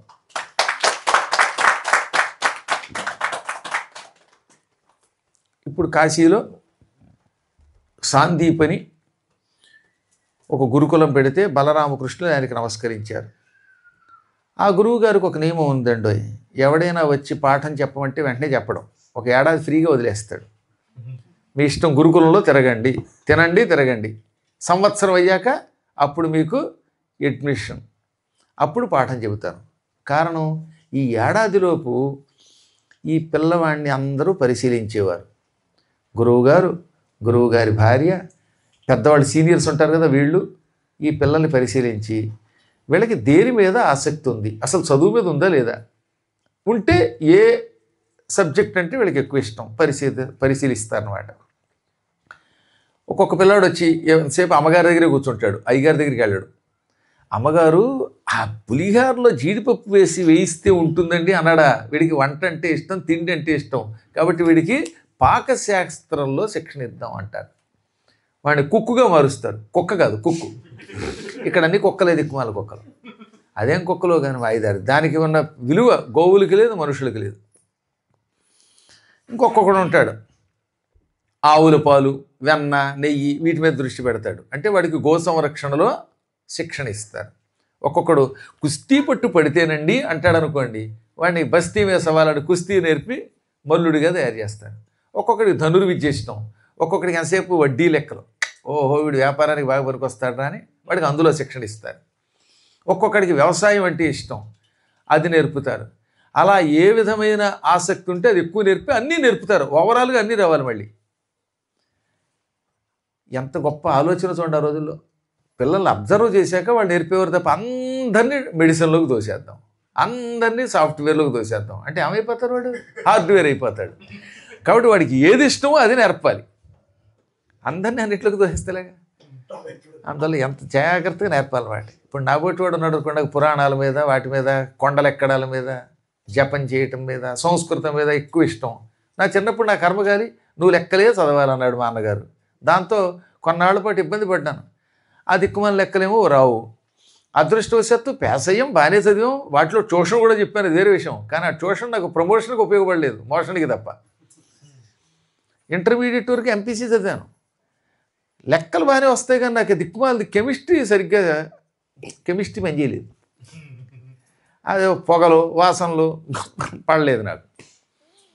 ఏం చేస్తాం, ఆయనకి కెమిస్ట్రీ ఇష్టం, ఫిజిక్స్ ఇష్టం, అదేదో బయోలాజికల్ సైన్స్ ఇష్టం, జువాలజీ, ఇవన్నీ కావాలి వాళ్ళకి. వాళ్ళు అందులో ఆరితేరతారు. ఇప్పుడు నేను ఉన్నాడు అనుకోండి, ఆయన కర్మగాలి ఈ రంగంలోకి వచ్చాడు కానీ ఎంతసేపు సాఫ్ట్వేర్ రంగమే ఇష్టం. ఫోన్లు, టెక్నాలజీ, ఫోటో ఎలా తీయాలి, ఇన్షర్ట్ చేసుకుని టిప్ టాప్గా పడవల్లో ఎలా వెళ్ళాలి, ఆకాశంలో హంసలమై హాయిగా ఎగిరే జంటలమై అలా అలా కులాసాల తేలిపోదామా అని పెళ్లి చేసుకుని విమానంలో తిరగడం ఆయనకి ఇష్టం. ఆయనకేమో ఈ ప్రొఫెషన్ ఇచ్చారు. చూసారా, కర్మయోగాలు ఇవే. కాబట్టి ఏది ఇష్టమో అది నేర్పాలి. నాకు తెలుసు కదా, ఎవడి మనస్సులో ఏముంటుందో అవన్నీ బాగా తెలుసు. నిజంగా ఆయనకి కనుక అదృష్టం బాగుండి ఉంటే గురువుగారి దగ్గరికి వచ్చాడు, కానీ లేకపోతే అలా ఇంట్లో కూర్చుని అదే ఉండేవాడు. ఆయనకి ఏంటంటే ఒక మంచి బైకు, అదేదో స్ట్రాంగ్గా ఉండేటటువంటి ఎన్ఫీల్డ్ యమహా. ఆ బైక్ వెనకాతలో ఒక ఆవిడ అలా నడుమే చేయేస్తూ ఉంటే గాగుల్స్ పెట్టుకుని అలా వెడుతూ అహనా ఓహనా అని పాడుకోవడం ఎంత ఇష్టం అనుకుంటారు. అడగండి కావాలంటే. ఆ కోరిక కోసమే పాపం ఆయన తహతహలు ఆడిపోతున్నాడు. వాళ్ళ కళ్యాణం విన్నా ఆ అవకాశం ఆయనకి ఇచ్చుకాక. ఆయన పేరేమిటో చెప్పను, మొత్తం మీద ఆయన పేరేమిటో ఆయనే తెలుసుకోవాలి. ఆనందం ఇప్పుడు కనిపెట్టారా మీరు? మీకు అర్థమైందా మరి? అదని వాడు గురువు గారు ఇప్పుడు కనిపెట్టారు లేదా? అదని వాడు సైకాలజీ అంటే. ఆ సైకాలజీ బట్టి ఎడ్యుకేషన్ నేర్పాలి. కానీ అలా కాకుండా బలరామకృష్ణులు చూడడంతో నాయనలారా మీకు స్పాట్ అడ్మిషన్ అన్నాడు ఆయన. ఆ క్షణమే విద్యలో ప్రవేశపెట్టాడు. ఎందుకంటే వాళ్ళలో అన్ని శక్తులు ఉన్నాయని కనిపెట్టాడు ఆయన. ఆయన మహాత్ముడు కనుక. వాళ్ళు కూడా కేవలం 64 రోజుల్లో 64 విద్యలు నేర్చుకున్నారట. 64 విద్యలు 64 దినంబులంతన వారల్ నెరవాదులైన కథమున నెరి ఒక్కొక్క నాటి వినికి నేర్చిరిలేజా. 64 విద్యలు 64 రోజుల్లో కేవలం ఒక్కొక్క విద్య ఒక్కొక్క రోజు గురువుగారు చెబుతూ ఉంటే విని అప్పగించేశారు. 64 డేస్లో 64 ఎడ్యుకేషన్ సిస్టమ్ అంతా నేర్పేశాడు ఆయన. ఈ విద్యలు నేర్చుకోవడానికి ఆయనకి 20 ఏళ్ళో 25 ఏళ్ళో పట్టింది. వీళ్ళు 64 రోజులు 64 విద్యలు నేర్చుకున్నారు. అక్కడే కుచేలుడు వీళ్ళకి క్లాస్మేట్. ఆయన ఏకంగా 10-15 ఏళ్ళు చదువుకున్నాడు. ఆయన ఇంకా అక్కడే ఉన్నాడు స్కూల్లో. వీళ్ళు వెళ్ళిపోయారు, రిలీజ్ అయిపోయి. వీళ్ళకి సర్టిఫికెట్ ఇచ్చేశారు, పైగా మెరిట్ సర్టిఫికెట్ కూడా పైగా పట్టా ఇచ్చి పంపేశారు. చూసారా, 64 రోజులు మాత్రమే కుచేలుడికి కృష్ణుడికి స్నేహం. ఆ తర్వాత ఇంకా ఆయన 10-12 ఏళ్ళు ఉన్నాడు పాపం. వీళ్ళకంటే ముందు వచ్చాడు, వీళ్ళ తర్వాత వెళ్ళాడు. యోగం దూసుకుపోతారు కొంతమంది అలాగే. ఆ తర్వాత గురువుగారికి మతిపోయింది. ఏమి చిత్రం ఇది! ధనుర్వేదం అంటే ధనుర్విద్య, వేదం, పురాణాలు, ఉపనిషత్తులు, గణిత శాస్త్రం, కుషీదం అంటే వడ్డీ వ్యాపారానికి సంబంధించింది అనమాట. అది కూడా చాలా అవసరం, అన్నీ నేర్చుకోవాలి కదా. రాజంటే డబ్బు సంపాదించాలి, దాన్ని ఎలాగ వడ్డీకి తిప్పాలి, ఎక్కడ కరెన్సీకి ఎంత విలువ ఉంటుంది, ఇవన్నీ తెలుసుకోవాలి. ఇంకొకటి కాదు, సమస్త విద్యలు, సంగీతం, చోరకళ అన్నీ నేర్చుకున్నారు వీళ్ళు. కాబట్టి వీళ్ళు సామాన్యులు కాదు అని అర్థమైపోయింది దానికి. ఇప్పుడు 64వ రోజు అయ్యాక 65వ రోజున వచ్చి, గురుదేవ 25 ఆగస్టు వచ్చేసింది, ఇక మేము ఫ్లైట్ ఎక్కి వెళ్ళిపోతాం, దిక్కుమాల ఇండిగో కాకుండా దేంట్లోనే వెళ్ళిపోతాం, మీకు పుణ్యం ఉంటుంది, మమ్మల్ని వదిలేయండి, మీకు దక్షిణ ఇస్తాం, ఏం కావాలో కోరుకోండి అనగా, అప్పుడు ఆయన చిరునవ్వు నవ్వి, నాయన నాకు డబ్బుకు లోటు లేదు, ఎంతోమంది నా దగ్గర చదువుకున్న వాళ్ళు ధనాలు ఇచ్చారు, మరీ బొత్తిగా 10 పౌండ్లు కాకుండా 50 పౌండ్లు కట్టలుగా ఇచ్చేశారు. ఇంత సొమ్ము ఉండి, ఇంత ధనం ఉండి, బంగారం ఉండి, పొలాలుండి, ఇళ్ళుండి కూడా మేము ఒక్కటి లేక బాధపడుతున్నాం. అదే చెబుతున్నాను విను. కిందటి సంవత్సరం మేము ప్రభాస క్షేత్రంలో గ్రహణ స్నానానికి వెళ్ళాం. ప్రభాస అంటే ఇప్పుడు సౌరాష్ట్రం సోమనాథలింగం దగ్గరలో ఉంటుంది, సముద్ర తీరంలో. సముద్రంలో స్నానం చేసే ఒక ప్రాంతాన్ని ప్రభాస అంటారు. అక్కడే యాదవ వంశం నాశనం అయిపోయింది పాపం. అదిగో అక్కడికి మేము గ్రహణ స్నానానికి వెళ్ళాం. మా కుమారుడు ఒక్కడే, మాకు ఒక్క పుత్రుడు, వాణ్ణి కూడా తీసుకెళ్ళాం. తీరా సముద్రంలో ములిగాడు. అంభోరాశి ప్రభాస తీర్థమున మున్నస్మత్తను సంభవుండంభోగాహన చేయుతు మునిగిలేడయ్యల్ కృపాంభో నిధుల్ శుంభద్వీర్యులు మీరు మీ గురునకు చోద్యంబుగా శిష్యతల్ గాంభీర్యంబున పుత్ర దక్షిణ ఎడల్ కర్తవ్యముహ్యం పరే. సముద్రంలో ప్రభాస క్షేత్రంలో మా కుమారుడు ములిగి గ్రహణం నాడు స్నానం చేయటానికి సముద్రంలో ములిగాడు. మాయమైపోయాడు, లేడు. ఏడాది క్రితం చచ్చిపోయాడు సముద్రంలో ములిగి. ఏమయ్యాడు ఇప్పటికీ శవం కూడా కనపడలేదు. మీరు కరుణా సముద్రులు, సముద్రంలో ములిగిపోయి ఏడాది క్రితం పోయిన మా కుమారుడిని పట్టుకొచ్చి మాకు అప్పగించండి, ఇది నిజమైన దక్షిణ అనగానే వాళ్ళు చిరునవ్వు నవ్వారు. నిజంగా ఎవడన్నా అలా అడుగుతాటండి? ఏ గురువు అయినా ఏదో నాయన పెళ్లి చేసుకో, పెసరట్టు ఉప్మా పెట్టించు, ఇలాంటి చిన్న చిన్న కోరికలు కోరాలి కానీ మరీ బతిగా సంవత్సరం క్రితం పోయాట, సముద్రంలో మునిగిపోయాట, పైగా వాడిని తీసుకొచ్చి బతికించి అప్పగించండి, ఇదే మాకు దక్షిణ, ఇంకే దక్షిణ వద్దు. కారణం మీరు శుంభద్వీర్యులు, మహామహిమ కలిగిన వారు, ఎవ్వరూ ఏనాడు ఇవ్వలేని ఈ గొప్ప దక్షిణ మీరే ఇవ్వగలరు అని గురువుగారు అడిగారు అనుకుందాం. కానీ శిష్యులు ఒప్పుకుంటారా ఎవరైనా? వాళ్ళు ఏమన్నారు, గురుదేవ ఇంతే కదా, మీరు కోరారు, మీకు ఆ దక్షిణ వచ్చినట్టే, ఈ దక్షిణ ఇవ్వడానికి తక్షణం బయలుదేరుతున్నాం అని ఇద్దరు ఒక దివ్య రథం ఎక్కారు. మహావేగంగా హుటాహుటిన సముద్రుడి దగ్గరికి వెళ్ళారు. ఇది ప్రభాస క్షేత్రం దగ్గరికి. ఇది ఒక లీల. వాడు పిలిస్తే సముద్రుడు రాడా, కానీ వీళ్ళే సముద్రం దగ్గరికి వెళ్ళారు. ఏ సముద్ర ఇలా రా అనగానే 2 చేతులు జోడించి పురుష రూపంలో, మహారాజు రూపంలో దండం పెట్టాడు వణికిపోతు. పైగా సాగర సుబుద్ధితోడను మా గురుపుత్రకు నితెమ్ము మారాడిన నీ వాగడవౌదువు దొస్సహ వేగరణాభీల నిశిత విశిఖాగ్నులకు. ఓ ఈ సముద్రుడా, క్రిందటి సంవత్సరం మా గురువు గారు అబ్బాయి ఇక్కడ స్నానం చేస్తూ ఉంటే కెరటం విసిరి ఎత్తుకుపోతావా? మా గురువు గారు అబ్బాయిని ముంచి వేస్తావా? దానికి తగిన శిక్ష నువ్వు అనుభవించాలి. అయినా మేము దయ తొలుస్తున్నాం, నిన్ను చంపట్లేదు, శిక్షించట్లేదు. మా చేతిలో చావు దెబ్బలు తినకుండా ఉండాలంటే మారు మాట్లాడకుండా మా గురువు గారు అబ్బాయిని పట్టుకొచ్చి మాకు అప్పగించు. ఇంకేదన్నా సమాధానం, వెకిలి సమాధానం చెప్పావా, ఆ క్షణమే అగ్నిజ్వాలల వంటి మా బాణాలతో నీ సముద్ర జలం అంతా ఎండగట్టేస్తాం. సముద్రం ఒకప్పుడు ఉండేది, కృష్ణుడి ఆగ్రహానికి గురయ్యింది, ఇప్పుడు ఎడారిగా మారిపోయింది, ఇసుక పర్ర మిగిలింది అని జనం చెప్పుకుంటారు. నువ్వు నాశనం అయిపోతావు. భయంకరమైన అగ్నిజ్వాలల వంటి బాణాలతో నిన్ను భస్మం చేయమంటావా, లేక మా గురువు గారు అబ్బాయిని పట్టుగా చెప్పగిస్తావా అని. కానీ అతడు అడిగిపోయాడు. నిజంగా చెబుతున్నాను స్వామి, నేను ఏ అపకారము చేయలేదు మీ గురుపుత్ర కొరికి, నా వల్ల అపరాధం జరగలేదు. క్రిందటి సంవత్సరం మీ గురుపుత్రుడు ఎవరి మాట వినకుండా సముద్రంలో ఈతకెళ్ళాడు. పెద్దల మాట వినరు కొంతమంది, వద్దు అంటే వినకుండా ఓ లోపలికి చొచ్చుకుపోయాడు. ఇంతలో నా కెరటం ఓటు వచ్చింది. సముద్రం అంటే కెరటాలు విసురుతుంది, దాని స్వభావం, సహజ లక్షణం అది. ఆ కెరటంతో లోపలికి లాగి మళ్ళీ బయటికి గెంటేద్దాం అనుకునే లోపు ఆ కుర్రాడు లోపలికి రాగా పంచజనుడనే ఒక రాక్షసుడు మింగాడు. నా సముద్ర జలాలలో, ఈ పశ్చిమ సముద్ర జలాలలో ప్రభాస క్షేత్రం దగ్గర పంచజనుడనే ఒక రాక్షసుడు నీటిలో దాక్కుని ఉంటాడు. వాడు నీటిలోనే ఉంటాడు, జలరాక్షసుడు. వాడు అడుగున ఉండి చేపలు, పీతలు, తిమింగలాలు అన్నీ తినేస్తూ ఉంటాడు. మనుషులు కనపడితే వాడికి పండగ. మనుషులు తినడం అంటే ఏంటంటారు వాడికి, అప్పుడప్పుడు మన వాడు పిజ్జాలు తినడం లాంటిది. అలా హాయిగా మింగుతాడు వాడు. వాడు మింగాడు మీ గురువుగారు అబ్బాయిని. వాడు మింగితే నేనేం చేయగలను, సముద్రంలో ఉన్న జీవుల్ని నేనేం చేయకూడదు కదా, అది నా నైజం కదా అనగానే, ఓ అయితే మేమే వెళ్ళి వాడి సంగతి చూస్తాం అని రథంతో పాటు సముద్రంలోకి వెళ్ళిపోయారు. వాడు ఆ రథముతో 5 మైళ్ళు లోపలికి వెళ్ళిపోయారు ఏకంగా సముద్రంలోకి. అందులో పశ్చిమ సముద్రం, అది భయంకరమైన కెరటాలతో అగాధంగా ఉంటుంది. ఆ జలాల్లోకి వెళ్ళారు. ఎక్కడరా పంచజనుడా అని వాడిని వెతుకుతూ శంఖం ఊదాడు కృష్ణుడు.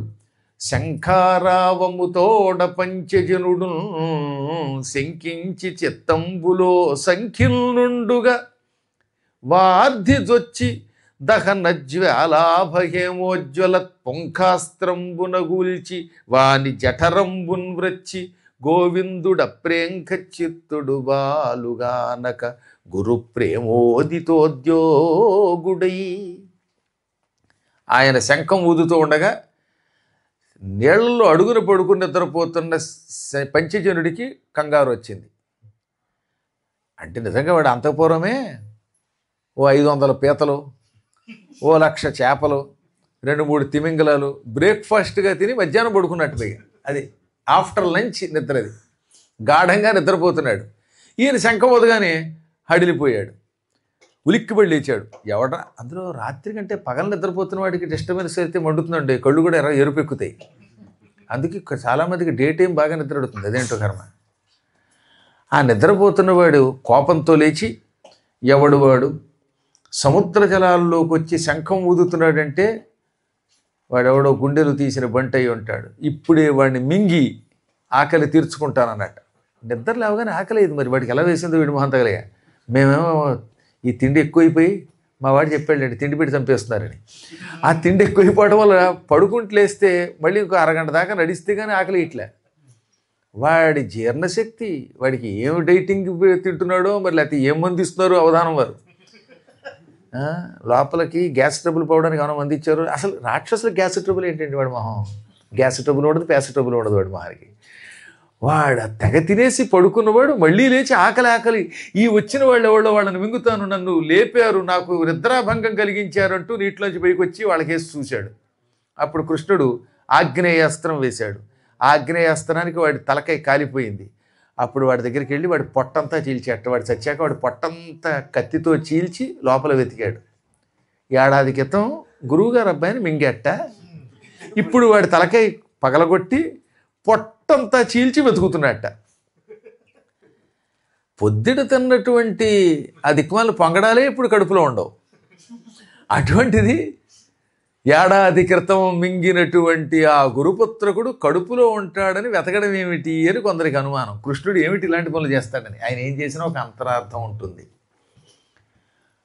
గాయత్రి మంత్రానుష్ఠానం చేసేవాళ్ళు కడుపులోకి వెడితే వాళ్ళ ఎముకలు శంఖాలుగా మారతాయి. అది సముద్రం యొక్క ఏది పశ్చిమ సముద్రం యొక్క నియమం. దాని గురించి ఇప్పుడు ఇంక మళ్ళీ కొత్తగా చెప్పకల ఒకప్పుడు చెప్పాను, ఈసారి పాత యూట్యూబుల్లో ఉన్న వినండి. ఈ కుర్రాడిని వాడు మింగితే ఆ కుర్రాడి ఎముకలు వాడి కడుపులో గొప్ప శంఖంగా మారాయి. అందుకని కావాలని పొట్ట చీల్చి కుర్రాడు లేకపోయినా ఆ కడుపులో ఉన్న శంఖం బయటికి తీశాడు. పంచజనుడి కడుపులో ఉండడం వల్ల దానికి పాంచజన్యం అని పేరు వచ్చింది. అలా పుట్టుకొచ్చింది పాంచజన్య శంఖం.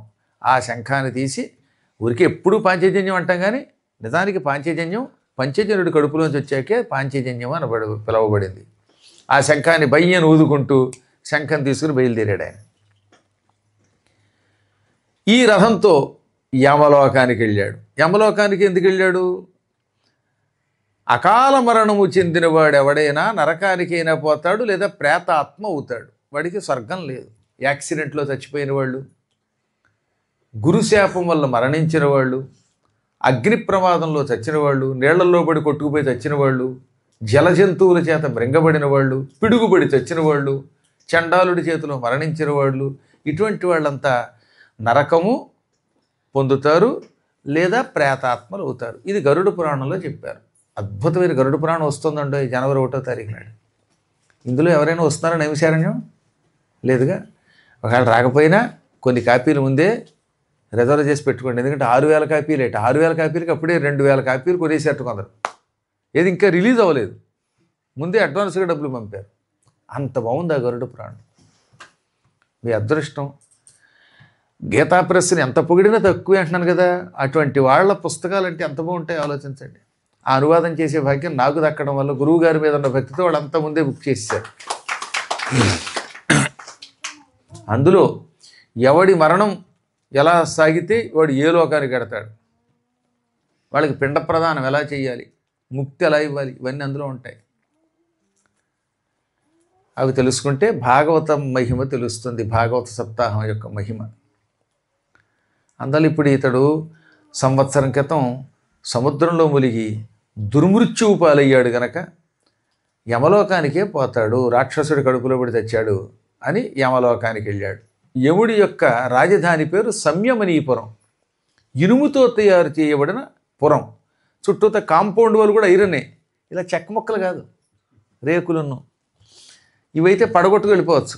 పూర్తిగా అయోమయం. అయోమయం అంటే ఇనపమయం అంటూ, అయహ అంటే ఇనుము, అయోమయం అంటే మాకేం అర్థం కాలేదంటారే. యాక్చువల్గా అయోమయం అంటే అర్థం అదే, ఇనప ముద్దలా ఉంది, మాకేం అర్థం కాలేదు అనడానికి అయోమయం అని వాడారు అనమాట.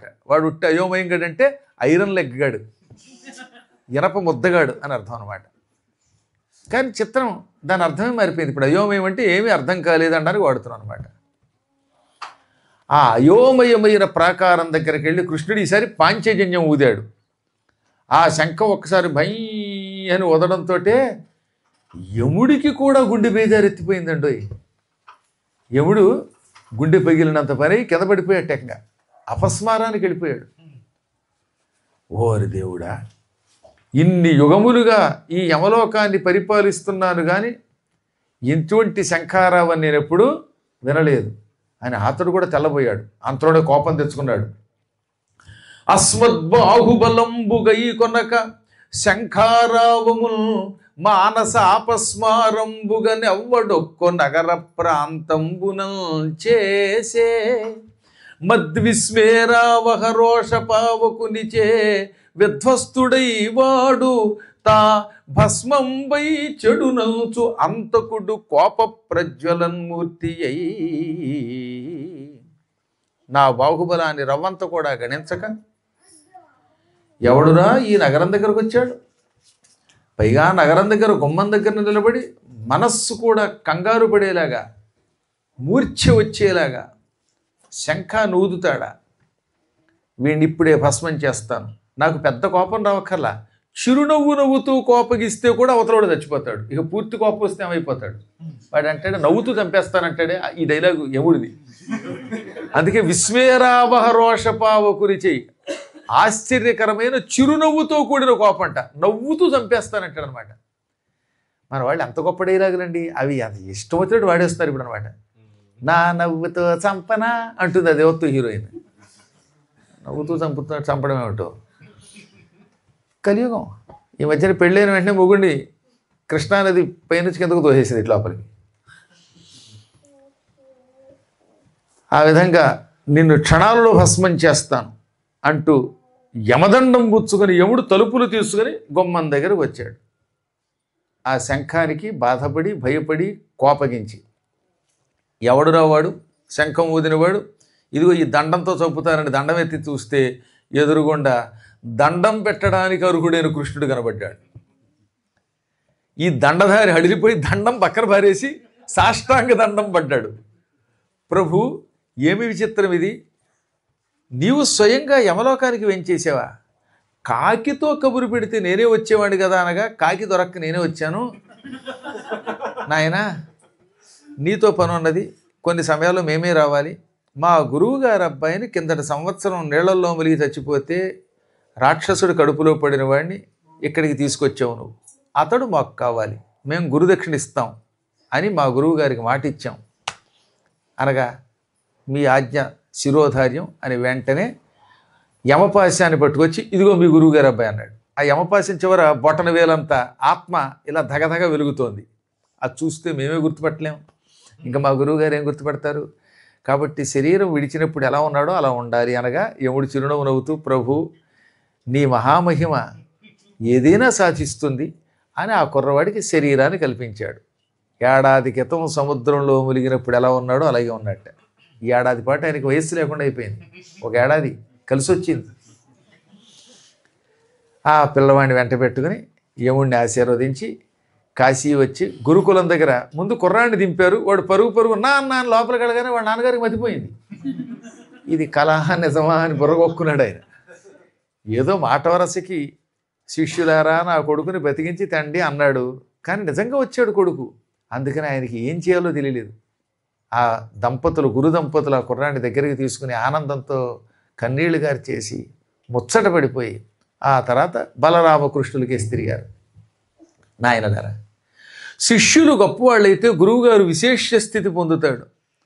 మీరు నిర్దూష్య గుణబల గరిష్ఠులు, అందుకే శిష్యులై నా కోరిక తీర్చారు. ఇటువంటి వరం దక్షిణ ఎవరైనా ఇస్తారా? గురువుగారు సప్తాహం చేసిన తర్వాత గురువుగారు నీకేమి ఇస్తామని దండం పెట్టి పంపిన వాళ్ళు ఉన్నారు, 1 పౌండ్ ఇచ్చి పంపేసిన వాళ్ళు ఉన్నారు. కానీ మీరు పౌండ్ కాదు, జేమ్స్ బాండుల కంటే మించిపోయారు.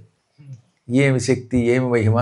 గురునకు కోరిన దక్షిణ కరుణల్ మున్నెవ్వడిచ్చే ఘనులారా, భవద్గురునకు కోరిన దక్షిణ స్థిరముగా నిచ్చితిరి మీరు దీపితయసులై.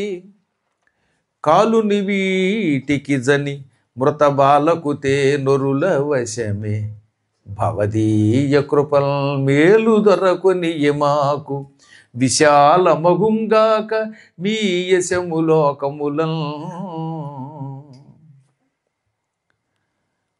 పిల్లలారా, గురువు గారికి కోరిన దక్షిణ ఈ ప్రపంచంలో ఎవడిచ్చాడు? ఎంత పూర్వం గురువుగారిని కోరుకోండి అంటారు, తీరా కోరుకున్నాక అడిగిన దక్షిణ పూర్తిగా ఇవ్వలేరు చాలామంది. కానీ మీరు మీ గురువు గారికి కోరిన దక్షిణ దర్జాగా పట్టుకొచ్చి ఇచ్చారు, స్థిరముగా ఇచ్చారు. చచ్చిన పిల్లవాడిని తీసుకొచ్చారు. యమలోకానికి వెళ్ళి మరణించిన పిల్లవాడిని తిరిగి భూలోకానికి తేవడం ఎవడి వల్ల అవుతుంది? అది మీ వల్ల మాత్రమే అయ్యింది. మీ దయ వల్ల మాకు మేలు జరిగింది. మీ కీర్తి శాశ్వతముగా వ్యాపించుగాక, ప్రపంచంలో ఏ మూలకెళ్ళినా ప్రజలంతా మిమ్మల్ని తలుచుకొందురుగాక. ఇక మీరు అనుమతి ఇచ్చారు, వెళ్ళిరండి అంటే ఈ దక్షిణ కొసరు ఇంకా ఉంది, అసలు దక్షిణ ఇది పిసరు, ఎసరు ఇస్తాం అని అగ్రహారాలు, సువర్ణం, ఏనుగులు, గుర్రాలు, రథాలు, దాసదాసీజనం, శ్రీకృష్ణ పరమాత్ముడు వైకుంఠంలో ఉన్న లెవెల్కి తగ్గకుండా ఇచ్చాడు ఆయన. ఆ రకంగా దక్షిణ ఇచ్చి బలరామకృష్ణులు తిరిగి వచ్చేశారు. సరిగ్గా వాళ్ళు 8 సంవత్సరముల 6 నెలల తర్వాత తిరిగి ఎడ్యుకేషన్ పూర్తి చేసి వచ్చారన్నమాట. ఉపనయనం అవ్వడం, 64 రోజులు చదువుకోవడం, తిరిగి కొంతకాలం బాగానే గడిచింది. బృందావనంలో వాళ్ళకి కబురు పెట్టాడు, అన్నీ జరిగాయి. ఈ కంసుడి కూతుళ్ళు 2 ఉన్నారుగా, అస్థి ప్రాస్తి అని, వాళ్ళిద్దరూ ఏటి సూతకం అయ్యేదాకా అక్కడే ఉండి ఏడాది గడిచాక తండ్రి దగ్గరికి వెళ్ళారు. నాన్న అని ఏడవడం మొదలెట్టారు. ఏం జరిగింది అన్నాడు ఆయన. వాండ్రున్ వీండ్రును రాజులే ఎనుచు గర్వ ప్రౌఢితో యాదవుల్ వేండ్రంబైన బలంబుతో మధురకున్ వేవచ్చి నిష్కారణం బాండ్రున్ బిడ్డలు బంధులున్ వగవ కంసాది క్షమానాథులన్ తండ్రి సంపిరి కృష్ణు చేత ఇటు వైధవ్యంబు వచ్చెందుమి. కృష్ణుడు యాదవ సైన్యంతో మా మీదకి దాడికి వచ్చాడు. మేనమామ ఆయన్ని గౌరవించాలనేటటువంటి జ్ఞానం లేకుండా వాళ్ళు వీళ్ళు రాజుల, మేమే రాజులమంటూ భయంకర బలంతో వచ్చి సైన్యంతో వచ్చి నిద్రపోతున్న టైంలో మా ఆయన్ని చంపేశాడు. ఇలా ఉంటాయి కబుర్లు. ఇప్పుడు రాహుగ్రహం గాడు అని ఒకడున్నాడు. వాడు ఓట్లు కొల్లగొట్టారు, ఈవీఎంల మీద ఏడుస్తున్నాడే, వాడు ఈ జరాసంధుడు కొడుకు అయి ఉంటాడు, లేదా అస్థిప్రస్థి యొక్క సంతానం అయి ఉంటాడు, కంసుడి సంతానం. అసలు ఎంత అన్యాయంగా మార్చేస్తారండి వాళ్ళు. అభాండాలు ఎలా వేస్తారో చూడండి. కృష్ణుడిని వాడు బలాత్కారంగా లాక్కొచ్చాడా, కానీ వాడు వేండ్రంబైన బలంబుతో మధురకున్ వేవచ్చి పెద్ద సైన్యంతో వచ్చి పట్టారట. అసలు సైన్యం ఎక్కడుంది? వచ్చింది ఇద్దరు, పైగా నిష్కారణంబు అన్యాయంగాట. మేము ఏడుస్తూ వద్దంటుంటే వినిపించుకోకుండా, అల్లుడు నేను నీ మావయ్యని నా జోలికి రావద్దు అని మా ఆయన్ని చెబుతూ ఉంటే వినకుండా అందరూ చూస్తూ ఉండగా నిద్రపోతున్న వాడు చంపారు. ఇక్కడ ఎక్కడన్నా వాళ్ళు చెప్పిన వాటిలో నిజం ఉందా? అల్లుడు చంపొద్దంటే చంపాడు అంటున్నారు, నిద్రపోతుంటే చంపేట. నిద్రపోతున్నవాడు అల్లుడు చంపొద్దని ఎలా అన్నాడో తెలియదు. చెప్పాగా, ఇటలీ కొడుకు, అందువల్ల ఆ రకంగా చెప్పాడనమాట. అనగానే ఏమిటేమిటి, నా అల్లుడు అంత గొప్ప వీరుడు కంసుణ్ణి ఇద్దరు ముక్కు పచ్చలారని పిల్లలు చంపారా, వాళ్ళ సంగతి చూస్తానన్నాడు ఆయన. ఒక 23 అక్షౌహిణీల సైన్యం పోగేశాడు. ఆ సైన్యం పోగు చేయడానికి 5 సంవత్సరాలు పట్టింది. ఏకంగా పట్టి 23 అక్షౌహిణీలు. మహాభారత యుద్ధంలో కేవలం 18. ఇంత జనం వాడొక్కడే పోగేశాడు. శ్రీకృష్ణ పరమాత్మునికి సరిగ్గా 15-16 ఏళ్ళు వస్తున్న సమయానికి దండయాత్రకు వచ్చాడు. మొత్తం మధురా నగరాన్ని చుట్టుముట్టాడు తన బంధువులతో, సైనికులతో, అందరితోటి. అప్పుడు కృష్ణుడు, అన్నయ్య బలరామ, ఈ దుర్మార్గుడు మనకి మంచి ఉపకారం చేస్తున్నాడు. మనం ఎందుకు వచ్చాం? భూభారం తగ్గించడానికి, పాపాత్ముల్ని చంపడానికి. వీడు 23 అక్షౌహిణీల సైన్యంతో వచ్చాడు. మనం సైన్యాన్ని చంపేద్దాం, వాడిని మాత్రం చంపక సుమా. వాడిని చంపకుండా ఉంటే మొండాడు, మళ్ళీ వస్తాడు. అలా ఎప్పటికప్పుడు వాడి సైన్యాన్ని చంపి వాడిని వదిలేద్దాం, ఆ రకంగా భూభారం తగ్గుతుందని. కానీ ఓకే అన్నాడో లేదో, ఆకాశం నుంచి 2 రథాలు కిందకి దిగాయి. ఒక రథానికి గరుడ ధ్వజం ఉన్నది, గరుత్మంతుడు జెండా మీద ఉంటాడు. అందులో శారంగం అనే కోదండం, పాంచజన్యం అనే శంఖం, కౌమోదకి గద, సునందం అనే ఖడ్గం, సుదర్శన చక్రం, ఇవన్నీ ఉన్నాయి. పైనుంచి కిందకు వచ్చిన ఆ రథానికి ఉన్న 4 గుర్రాలు సాక్షాత్తు వేదములే, వేదాశ్వాలు. ఆ గుర్రాలకి శైబ్య, సుగ్రీవ, మేఘపుష్ప, వలాహకములని పేరు. ఆ 4 గుర్రాలు వచ్చాయి. సారథిగా దారుకుడు అనేవాడిని నియమించాడు ఆయన. దారుకుడు యాదవ వంశం వాడే. రథం మాత్రం పైనుంచి వచ్చింది. ఇక రెండవ రథం, దానికి జెండా మీద తాడి చెట్టు ఉంది, తాళధ్వజం, భూలోక కల్పవృక్షం తాడి చెట్టు. అందుకే అప్పుడప్పుడు తాడి చెట్టు మీద వ్యామోహంతో పుచ్చుకుంటూ ఉండేవాడు బలరాముడు, జెండా మీద ఉంది కదా అని. ఈ తాళధ్వజంతో ఉన్నటువంటి రథాన్ని తీసుకుని ఆయన అందులోకి ఎక్కపోతే, అందులో రోకలి, ముసలం, సంస్కృతంలో ముసలం అంటాం, తెలుగులో రోకలి, అది ధరించాడు కాబట్టి ముసలి. ముసలి అంటే ముసలాడని కాదు సుమా, ముసలము ధరిస్తే ముసలి. హలం, నాగలున్నది, అది ధరించాడు కనుక హలి అన్నారు. అందులో ఇది కాక ధనుస్సు, ఇంకా తక్కిన ఆయుధాలు ఉంటాయి. కానీ ప్రధానంగా ఈ 2 నాటు ఆయుధాలు అంటే ఆయనకి ఇష్టం. నాటు నాటు నాటు అని పాడుకుంటాడు. ఈ ఆయుధాలతో ఉన్నాయి, వీటిలో ఎక్కాడు. ఇక ఇద్దరు కలిసి సైనికుల్ని వెంట పెట్టుకుని యుద్ధానికి వెళ్ళారు. ఘోర యుద్ధంలో జరాసంధుడి మొత్తం సైన్యం అంతా సర్వనాశనం అయిపోయారు, వాడు ఒక్కడే మిగిలాడు. వాడు ప్రారంభంలో, కృష్ణ నాతో యుద్ధానికి వస్తావా, నువ్వు గోపాలుడివి, నేను భూపాలుడిని, గోపాలుడు భూపాలుడితో యుద్ధం చేస్తాడన్నాళ్ళండి. ఇప్పుడు ఏం జరిగింది, వాడి సైన్యం అంతా నాశనం అయిపోయింది. అప్పుడు కృష్ణుడు నవ్వాడు, ఇప్పుడు అర్థమైందా, గోపాలుడంచు నన్ను భూపాలక పలికినాడ పోయితివేమి. యుద్ధంలోకి వచ్చావనుకో అప్పుడు గోపాలుడు ఎవడో తెలుస్తుంది, భూపాలుడు ఎవరో తెలుస్తుంది. గోపాలక భూపాల వ్యాపారాంతరము తెలియవచ్చును మనకు. నన్ను గోపాల అన్నావు, ఓరి భూపాల, యుద్ధంలో కాసేపు నిలబడితే ఎవడు గోపాలుడు ఎవడు భూపాలుడు అందరికీ తెలుస్తుంది. చూసావా నీ సైన్యం ఏమైందో అన్నాడు. ఈలోపు బలరాముడు, వీడితో మాటలేమిటి, మాట లేదు ఏమీ లేదు, తాట తీసేస్తాను అని అమాంతంగా రథంలోంచి దూకేసాడు వాడి మీదకి. అది ఎలా ఉందిట, సింహం మీదకి సింహం దూకినట్టుంది. దూకి వాడి కిరీటం కింద పారవేసి జుట్టు పుచ్చుకుని ఈడ్చి రోకలు ఎత్తాడు. ఒక్క దెబ్బకి వాడి తలకాయ పగిలిపోయేది కొబ్బరికాయలాగా. కానీ ఇంతలో కృష్ణుడు గట్టిగా చేయబట్టుకుని, నేను ఏమన్నానన్నయ్య ఊ అన్నటికి కంగారు పడిపోతావు, వాడిని వదిలేయాలి, అప్పుడు మన పనులు అవుతాయి. ఇదంతా నోటితో అంటలేదండి, సైగా అనాలి. మొగుడు పిల్లలు సైగలు చేసుకుంటూ ఉంటారు ఇక్కడ అప్పుడు. అలాగా ఆ సైగలతో అన్నగారిని ఆపి ఏడుపు మొహం పెట్టినటువంటి జరాసంధుడికేసి తిరిగి, నోటికొచ్చినట్టు కూతలు కూయటం వల్ల లాభం లేదు, నువ్వు కూతలు రాయుడివి, మేతలు రాయుడివి, కోతలు రాయుడివి. 4 తన్నితే ఏమైందో తెలిసిందా? అయినా దుఃఖించకు, దుఃఖం పని లేదు పొమ్ము, మరల సందోహంబులం తెమ్ము, చేతఖేదం బెడలంగరమ్ము. నువ్వు దుఃఖించద్దు. వీరులు ఎప్పుడూ కూడా యుద్ధంలో ఓడిపోయామని బాధపడరు. కాబట్టి దుఃఖాన్ని సిగ్గుని విడిచిపెట్టి మళ్ళీ ఎలక్షన్స్ వస్తాయి కదా 5 ఏళ్ల తర్వాత, వెళ్ళు పో, సైన్యాన్ని తీసుకురా, మళ్ళీ మళ్ళీ మళ్ళీ యుద్ధానికి రా. ఒకవేళ సిగ్గులు ఎదుర్కొంటే చేతఖేదం బెడలంగరం, మనస్సులో ఖేదం విడిచిపెట్టు, ఆత్మహత్య చేసుకుని నీ శరీరాన్ని అందరూ జీవులు తినేలాగా, రాబందులు కుక్కలు నక్కలు తినేలాగా చావు అనగానే వాడు పళ్ళు పటపట కొరికాడు. 3 నెలల టైం తీసుకున్నాడు, మళ్ళీ వచ్చాడు. అలా 17 సార్లు దండయాత్రకు వచ్చాడు వీడి దొప్పదగా.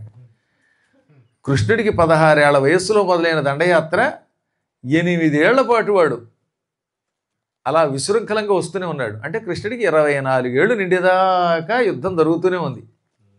17 పర్యాయాలు దండయాత్రకు వచ్చాడు. 17 సార్లు వాడిని వదిలేవారు, వాడి సైనికులు చంపేసేవారు. ఇక 18వ వారు సైన్యం పోగేయడానికి కొంచెం టైం పట్టింది, జనమంతా చచ్చారు. అందుకని ఏమైందనమాట, ఎక్కడ దొరుకుతారా అనుకున్నాడు. సంవత్సరం దాటిపోయింది ఈ సైన్యాన్ని పోగు చేయడానికి. ఈలోపు నారదులు వారు తినగా ఉంటారుగా, అందుకని ఆయన అరబ్ కంట్రీస్కి వెళ్ళాడు. దుబాయ్, దోహా, ఓహా పోహా అక్కడికి వెళ్ళాడు. అక్కడ ఒక యవనుడు ఉన్నాడు, మ్లేచ్చుడు, వాడి పేరు కాలయవనుడు. బోడిగుండు, రాగిగడ్డం, భయంకరమైన తలకేవాడు.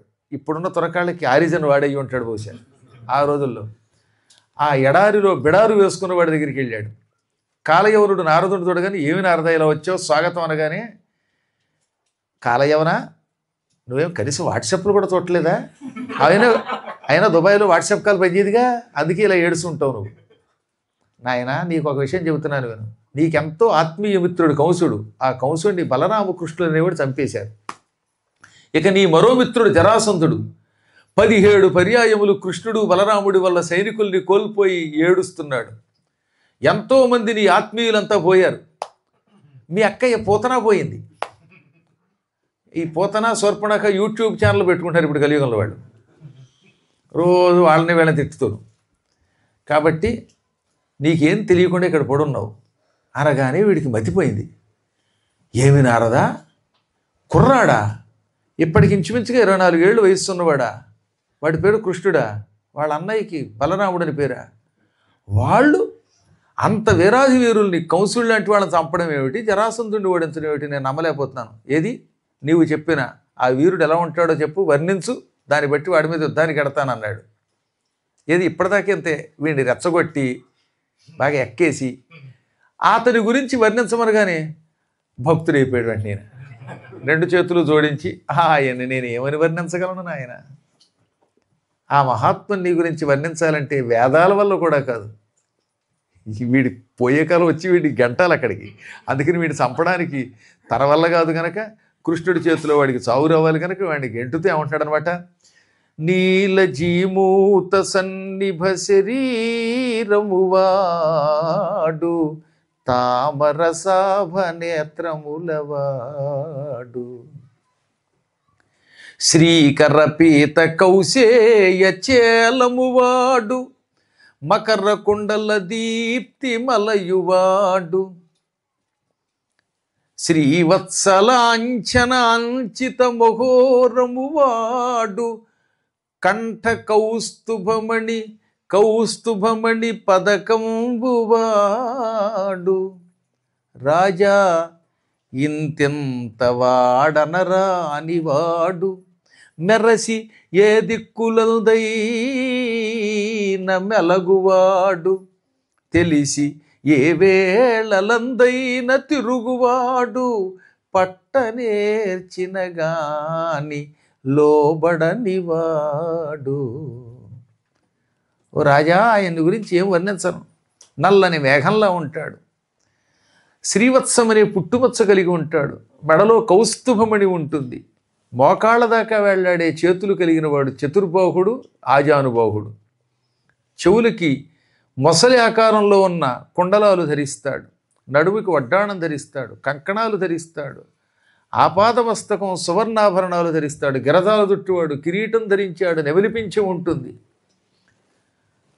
ఆయన గురించి ఎంత అంత అని చెప్పలేం, ఎంతంత వాడు అనరానివాడు. అన్ని దిక్కుల్లోనూ కనబడతాడు, ఏ మూలకు వెళ్ళినా ఆయనే ఉంటాడు, ఆయన లేని చోట్లేదు. తూర్పు పడమర ఉత్తరం దక్షిణం అనే తేడా లేకుండా అంతటా ఉంటాడు. కానీ ఆయన పట్టుకోవడం కష్టం. పట్టుకోవడానికి నేర్పరితనం అంటే స్కిల్ కావాలి. ఏమిటా స్కిల్? భక్తి. దానికి తప్ప ఇంక దేనికి దొరకడు. అనగానే ఇతడు పళ్ళు పడపడ కొరికాడు. ఏమేమి నువ్వు చెప్పినవాడు అంత గొప్పవాడా? యాదవుడెంతవాడు ప్రళయాంతకుడైన నిదిర్చినేనియుం కాదన బోరమత్కలహ కర్కశ బాహుధనుర్విముక్త నానాదృఢ హేమ పుంక కఠిన జ్వలదస్త్ర పరంపరా సముత్పాదిత వన్నికీలముల భస్మము చేసేదు తాపసోత్తమ. ఆ యాదవుడు ఎంత గొప్పవాడైనా అవ్వచ్చుగాక, సాక్షాత్తు ప్రళయకాలంలో మృత్యుదేవత అవ్వచ్చుగాక, అయినా యుద్ధంలో ఎదిర్చి చంపగలను. నా చేతులు కఠినమైనవి, కఠినమైన కర్కశమైన చేతులలో ధనుస్సు పట్టుకుని ఆ ధనుస్సు నుంచి అగ్నిజ్వాలల వంటి పిడుగుల వంటి బాణములు నేను విడిచిపెడుతూ ఉంటే ఆ బాణాగ్నిజ్వాలకు వాడు భస్మం అయిపోతాడు. వాడిని భస్మం చేయకుండా ఇక్కడికి తిరిగి రాను. నేనైనా పోవాలి, వాడైనా పోవాలి అనగానే పక్కవాడు హత్యం తుమ్మారు, అయిపోయినట్టే. వాడు పోవాలి, చంపాలి అని బయలుదేరాడు. అక్షౌహిణి మిలేచ్ఛ సైన్యాన్ని, దిక్కుమాలిన తురక సైన్యాన్ని తీసుకు బయలుదేరాడు. హుటాహుటిన బయలుదేరాడు. 5-6 నెలల పాటు కాలినడకన బయలుదేరి అనేక ప్రాంతములు దాటుకుంటూ వచ్చి మధురా నగరాన్ని చుట్టుముట్టేశాడు. వెంటనే కృష్ణుడు, ఒరే సింహద్వారాలు మూయించేయండి రా, కోట మూయించేయండి అన్నాడు. ఇదేమిటి, ఎంతో పూర్వం అందరినీ చావుగొట్టి చంపాం కదా, ఇప్పుడేమిటి యుద్ధం వద్దు, సింహద్వారాలు మూయించి తలుపులు మూయించి ఎవరిని లోపలికి రాకుండా చేస్తున్నావేమిటి అని అందరూ అడిగితే దానికి ఒక కారణం ఉన్నది. ఈ దుర్మార్గుడు మా యాదవుల చేతిలో చావడు. నేను యదువంశంలో పుట్టాను, వీడు మా చేతిలో చావడు. పూర్వం గర్గాచార్యుడు మనకి కులపురోహితుడు ఒకనాడు యదు మహారాజు గారి యజ్ఞానికి వచ్చాట. అంటే ఎప్పుడో కృతయుగంలో యయాతి మహారాజు గారి కొడుకు యదువు యజ్ఞం చేస్తూ ఉంటే గర్గుడు అక్కడికి వచ్చాడు. తీరా అక్కడికి వచ్చాక అక్కడున్న ఒక ఆసనం, ఉన్నత ఆసనంలో కూర్చున్నాడు. ఆ ఆసనం రాజుగారి కోసం వేశారట. అది ఆయనకి తెలియదు, గురువుగారు కాబట్టి దర్జాగా వచ్చి కూర్చున్నాడు. కానీ అక్కడున్న యదువులు ఏం చేశారు, మా రాజుగారి సీట్లో కూర్చుంటావరా అని మెడట్టుకు లాగేశారు. గొండాలు కదా మన రాజకీయ నాయకులు. అప్పట్లో కూడా కొంతమంది అలాంటి వాళ్ళు ఉండేవారు అన్నమాట. లేకపోతే గురువుగారిని లే అని తోసేశారు. దాంతో ఆయనకి మండిపోయింది. మీ అంతం చూస్తాను, గురువు గారిని ఆసనం మీద నుంచి లేపుతారా అని వెంటనే యజ్ఞగుండంలో తల వెంట్రుకలు పీకి వేశాడు, జటాజోటం పీకి వేశాడు. టక్కన అందులోంచి వీడు పుట్టుకొచ్చాడు కాలయవనుడు. ఒరేయ్, యాదవ వంశ నాశనానికి నిన్ను పుట్టించాను, యదువుల చేతుల్లో, ఆ వంశంలో పుట్టిన వాళ్ళ చేతిలో నీకు సావు లేదు, వీళ్ళని చంపేయరా అన్నాడు. ఆ సమయానికి యదు మహారాజు వచ్చి, అరే ఎంత మూర్ఖులరా మీరు, గురువుగారికి అవమానం కలిగించారా, ఆయన తలుచుకుంటే సృష్టి నాశనం చేస్తాడు అని వెంటనే కాళ్ళ మీద పడి, గురుదేవ, ఎవరో 2-3 చేసిన పాపానికి మీ శిష్యుణ్ణి, మీ భక్తుణ్ణి శిక్షిస్తారా అనగానే చల్లారిపోయిందని కోపం. నాయన, ఈ దిక్కుమాలిన వాళ్ళు అందులో ఉద్యోగం, అందుకే ఉద్యోగంలో పెట్టుకోకూడదు. ఉద్యోగంలో పెట్టుకుంటే కాస్త సాయి మనోజునో, పవన్ లాంటి వాడినో, రాజు లాంటి వాడినో, మంచి వాళ్ళు పెట్టుకోవాలి తప్ప ఈ దిక్కుమాలిన వాళ్ళని పెట్టుకోకూడదు. అందుకే సరే అయ్యింది, ఏదో అయ్యింది. ఈ దుర్మార్గుడి వల్ల మీకు ప్రమాదం లేకుండా చేస్తాను అని ఒరేయ్, నారదుడు వచ్చి నీకు గుర్తు చేసేదాకా యాదవులు ఉన్నారనే విషయం మర్చిపోయి ఎడారిలో బతకరా అని అక్కడికి ఎంటేశాట. అప్పటి నుంచి వాడు అక్కడ పడున్నాడు. వాడికి యాదవుల చేతిలో చావు ఉండదు, అందరినీ చచ్చే చావు చంపుతున్నాడు. ఇన్నాళ్ళకి వాడి పాపం పండి నారదుడు వెళ్ళి వీళ్ళని గురించి గుర్తు చేశాడు. అందువల్ల వాడు వచ్చాడు. ఇప్పుడు వాడితో యుద్ధం చేస్తే నన్ను వాడు చంపలేడు, నేను వాడిని చంపలేను. ఎందుకంటే వాడికి ఆ గురువు గారు ఇచ్చిన వరం అది. వాడేం చేస్తాడు ఆ సమయంలో? మిమ్మల్ని చంపుతాడు. అందుకని మీకు ఆపద రాకుండా ఉండడానికి తలుపులు మోయించాను అని ఆపి హుటాహుట్టిన ఆకాశ మార్గంలో బయలుదేరాడు. బయలుదేరి పశ్చిమ సముద్రం చేరాడు. సముద్రం దగ్గరికి వెళ్ళాలిగా, టైం పడుతుంది. అందుకని రేపు ఈ కాలయవన వధ, తదనంతరం రుక్మిణీ కళ్యాణం కూడా మొదలెడతాం. రుక్మిణీ కళ్యాణం మిగతా భాగం ఎల్లుండి ఉదయం చెప్పుకుంటాం. శనివారం నాడు ఉదయమే చెప్పాలండి, అది ఒక కఠోర నియమం. సాయంత్రం పాటు చెప్పడం నిషేధం. ఆఖరి రోజు ఎప్పుడూ కూడా భాగవత సప్తాహం ఉదయంతో పూర్తవలసిందే. శనివారం సెలవేగా, అందువల్ల సెలవు కనుక ఉదయం పూట 9 గంటలకు పెట్టుకుందాం. 9, 9:30, 9:30 పెట్టుకుందాం. అంచేత రుక్మిణీ కళ్యాణం 9:30కి అయిపోతుంది. ఈ కళ్యాణం ఆయనకు శుభం కలిగించుగాక. కొట్టండి బాగా. గురువుగారి శిష్యులు బాగుంటే మీరు బాగున్నట్టే. అంచేత సాయి గారు, పవన్ గారు, రాజు గారు వీళ్ళందరితో పాటు మీరు అందరూ కూడా సుఖంగా ఉందరుగాక.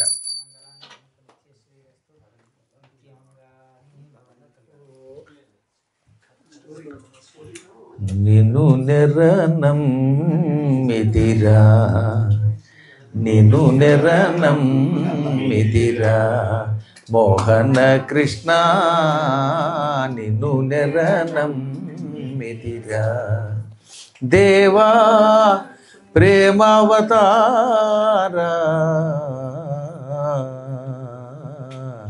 నిన్ను నెరనమ్మిదిరా మోహన కృష్ణ,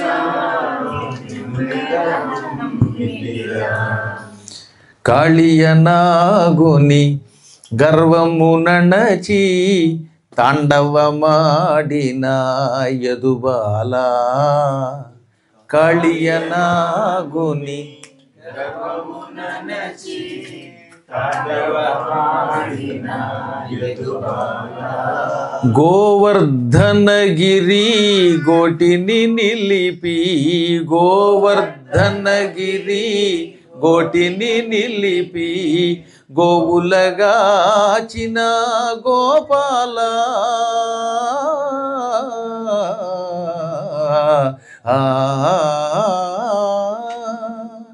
గోవులగాచిన గోపాల, ముల్లోకముల ముగ్ధుల చేసిన, ముల్లోకముల ముగ్ధుల చేసిన మోహన మురళీలోలా,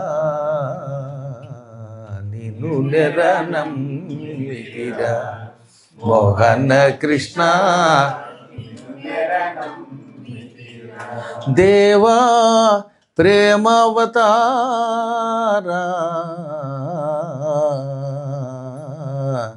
నిన్ను నెరనమ్మిదిరా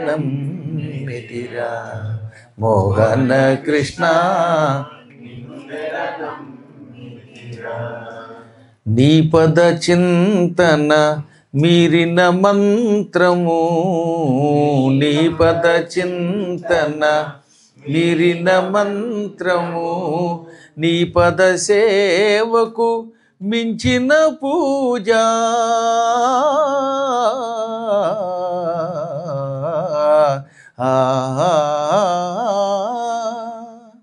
నీ పద సేవకు మించిన పూజ, నీ సరితూగే దైవమే లేదు, నీ సరితూగే దైవమే లేదు మోహన మురళీలోలా, నిన్ను నెరనమ్మిదిరా మోహన కృష్ణ నిను నెరనమ్మితిరా దేవా ప్రేమావతారా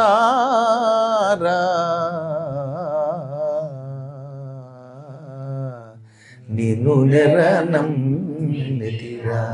నిను నెరనమ్మితిరా